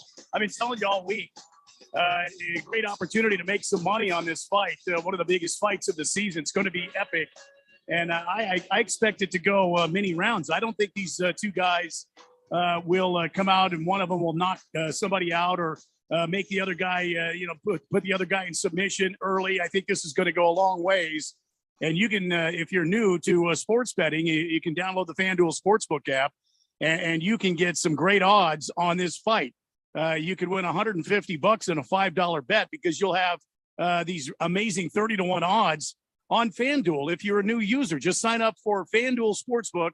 Use my code Randy1580, pick your fighter and get ready to win big. And listen, you'll have a lot of fun. Jeffrey and I talked a lot about some of the bets that we've made, but we're not betting like 10, 15, 20, $50 or anything like. We have a little budget and as Ron told me about a bet he made. He's like, $10. I'm like, ooh, look at Mr. Big Money. Well, it's like our friend Josh Applebaum has been tutoring us. He's been kind of mentoring us on you have a budget and you only take just a small percentage of that so you don't get out of the game early. It's easy and quick to sign up. It's very safe and secure. Get your winnings when you win very quickly. FanDuel, America's #1 sportsbook. Don't miss your chance to cash in on this fight this weekend, this Saturday night, Covington Masvidal. And you can win big. Sign up at FanDuel Sportsbook using promo code Randy1580 today. 21 or older, present in Arizona. New users only. $10 first deposit required. Must wager in designated offer market, meaning you got to be in Arizona. Max bonus $150. Restrictions apply. See full terms at sportsbook.fanduel.com. Gambling problem? 1-800-NEXT-STEP or text NEXT STEP to 53342. Jeff, go. Good Cat says, wait. Does Miss Kim know about your love for Jeffrey's mom, Randy? Yes. She knows I'm a very loving man. I'm a very loving human being. So during the break, word did get sent to me that Miss Kim thinks that Rockford would kick Magnum's ass. Oh, yeah. And your wife is a lovely woman, even when she's very wrong. Well, and she's not wrong in this case. I got to find out what my wife thinks about this. So that might be a thing that breaks this friendship, Randy. Yeah, I'm sure. Now it's the Hatfields and the McCoys. Yeah, we're shooting at each other. All we say to each other every day is, Magnum, Rockford. Yeah, that'll be us at the nursing home someday. Why don't you kick your ass? You mean like Rockford would kick Magnum's ass? I told you before that. That'll be you and me. Lacrosse guy says the Treadwater episode of Magnum. Wow, good pull. Yeah, listen, it's weird. I have not watched those Magnum PI episodes since they were on. I might have caught it in a rerun too, but back in like the 80s.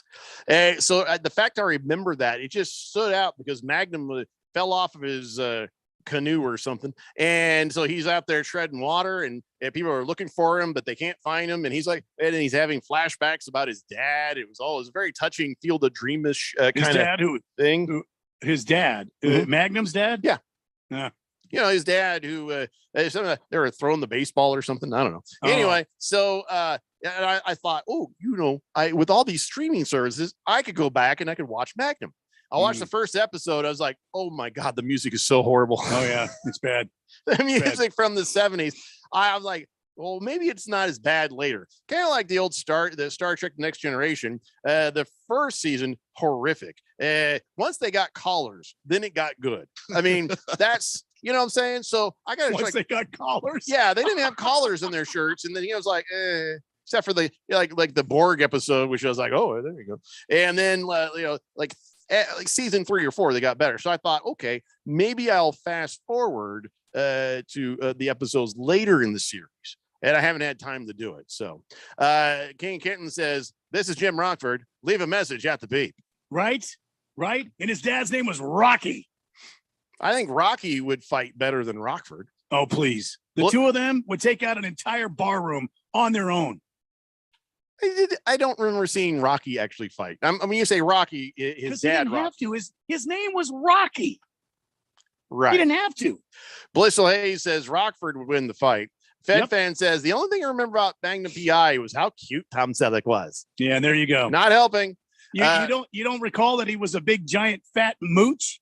He never paid the helicopter friend, his helicopter pilot friend. Whatever happened to thank you for your service? To fly that helicopter around the islands. He was held captive in Nam. Whatever happened to thank you for your service? When he came home, you didn't get that. You got baby killer yelled at you at the airport. So forgive Thomas Magnum if maybe he needed a little help from his friends. See, Jim Rockford would never be taken captured. He'd just kick all of that. No, he was a draft dodger.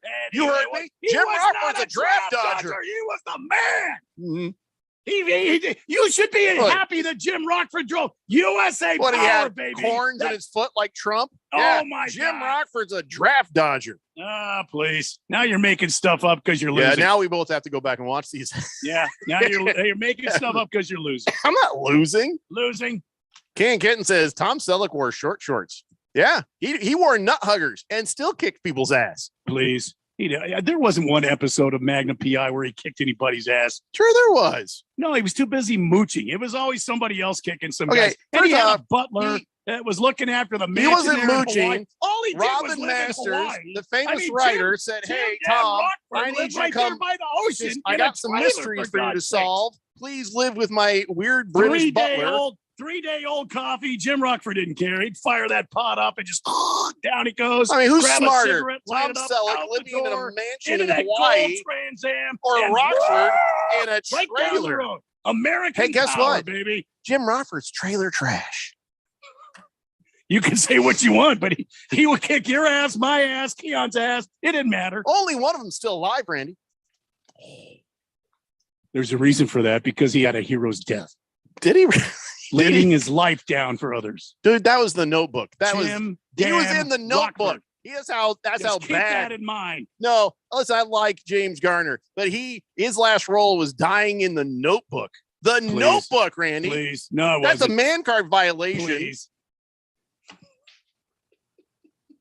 And Tom Selleck doesn't have some whiny girl movie somewhere? Name it.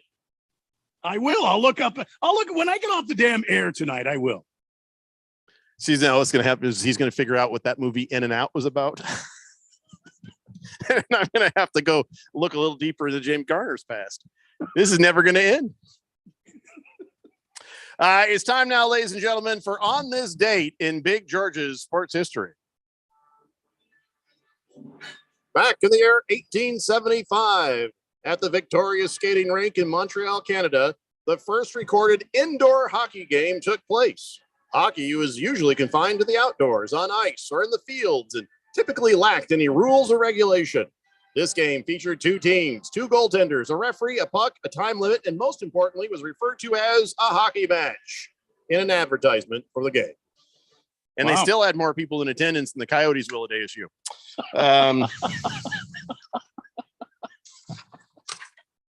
And they probably paid like a nickel to go to the game. And we're screaming highway robbery. I think you're right. Oh, come on, Navy Brad. 3 Men and a Baby. That was a manly enough movie. It should have had a baby in it. So what? Please. There's 3 men and a little lady. That's what the movie was called. No, there's 3 Men and a Baby was first. Oh, was it? Oh. Yeah, and then the 3 Men and a Little Lady was the sequel. Oh. Get your head on straight. Good Cat says, what the hell did I just listen to?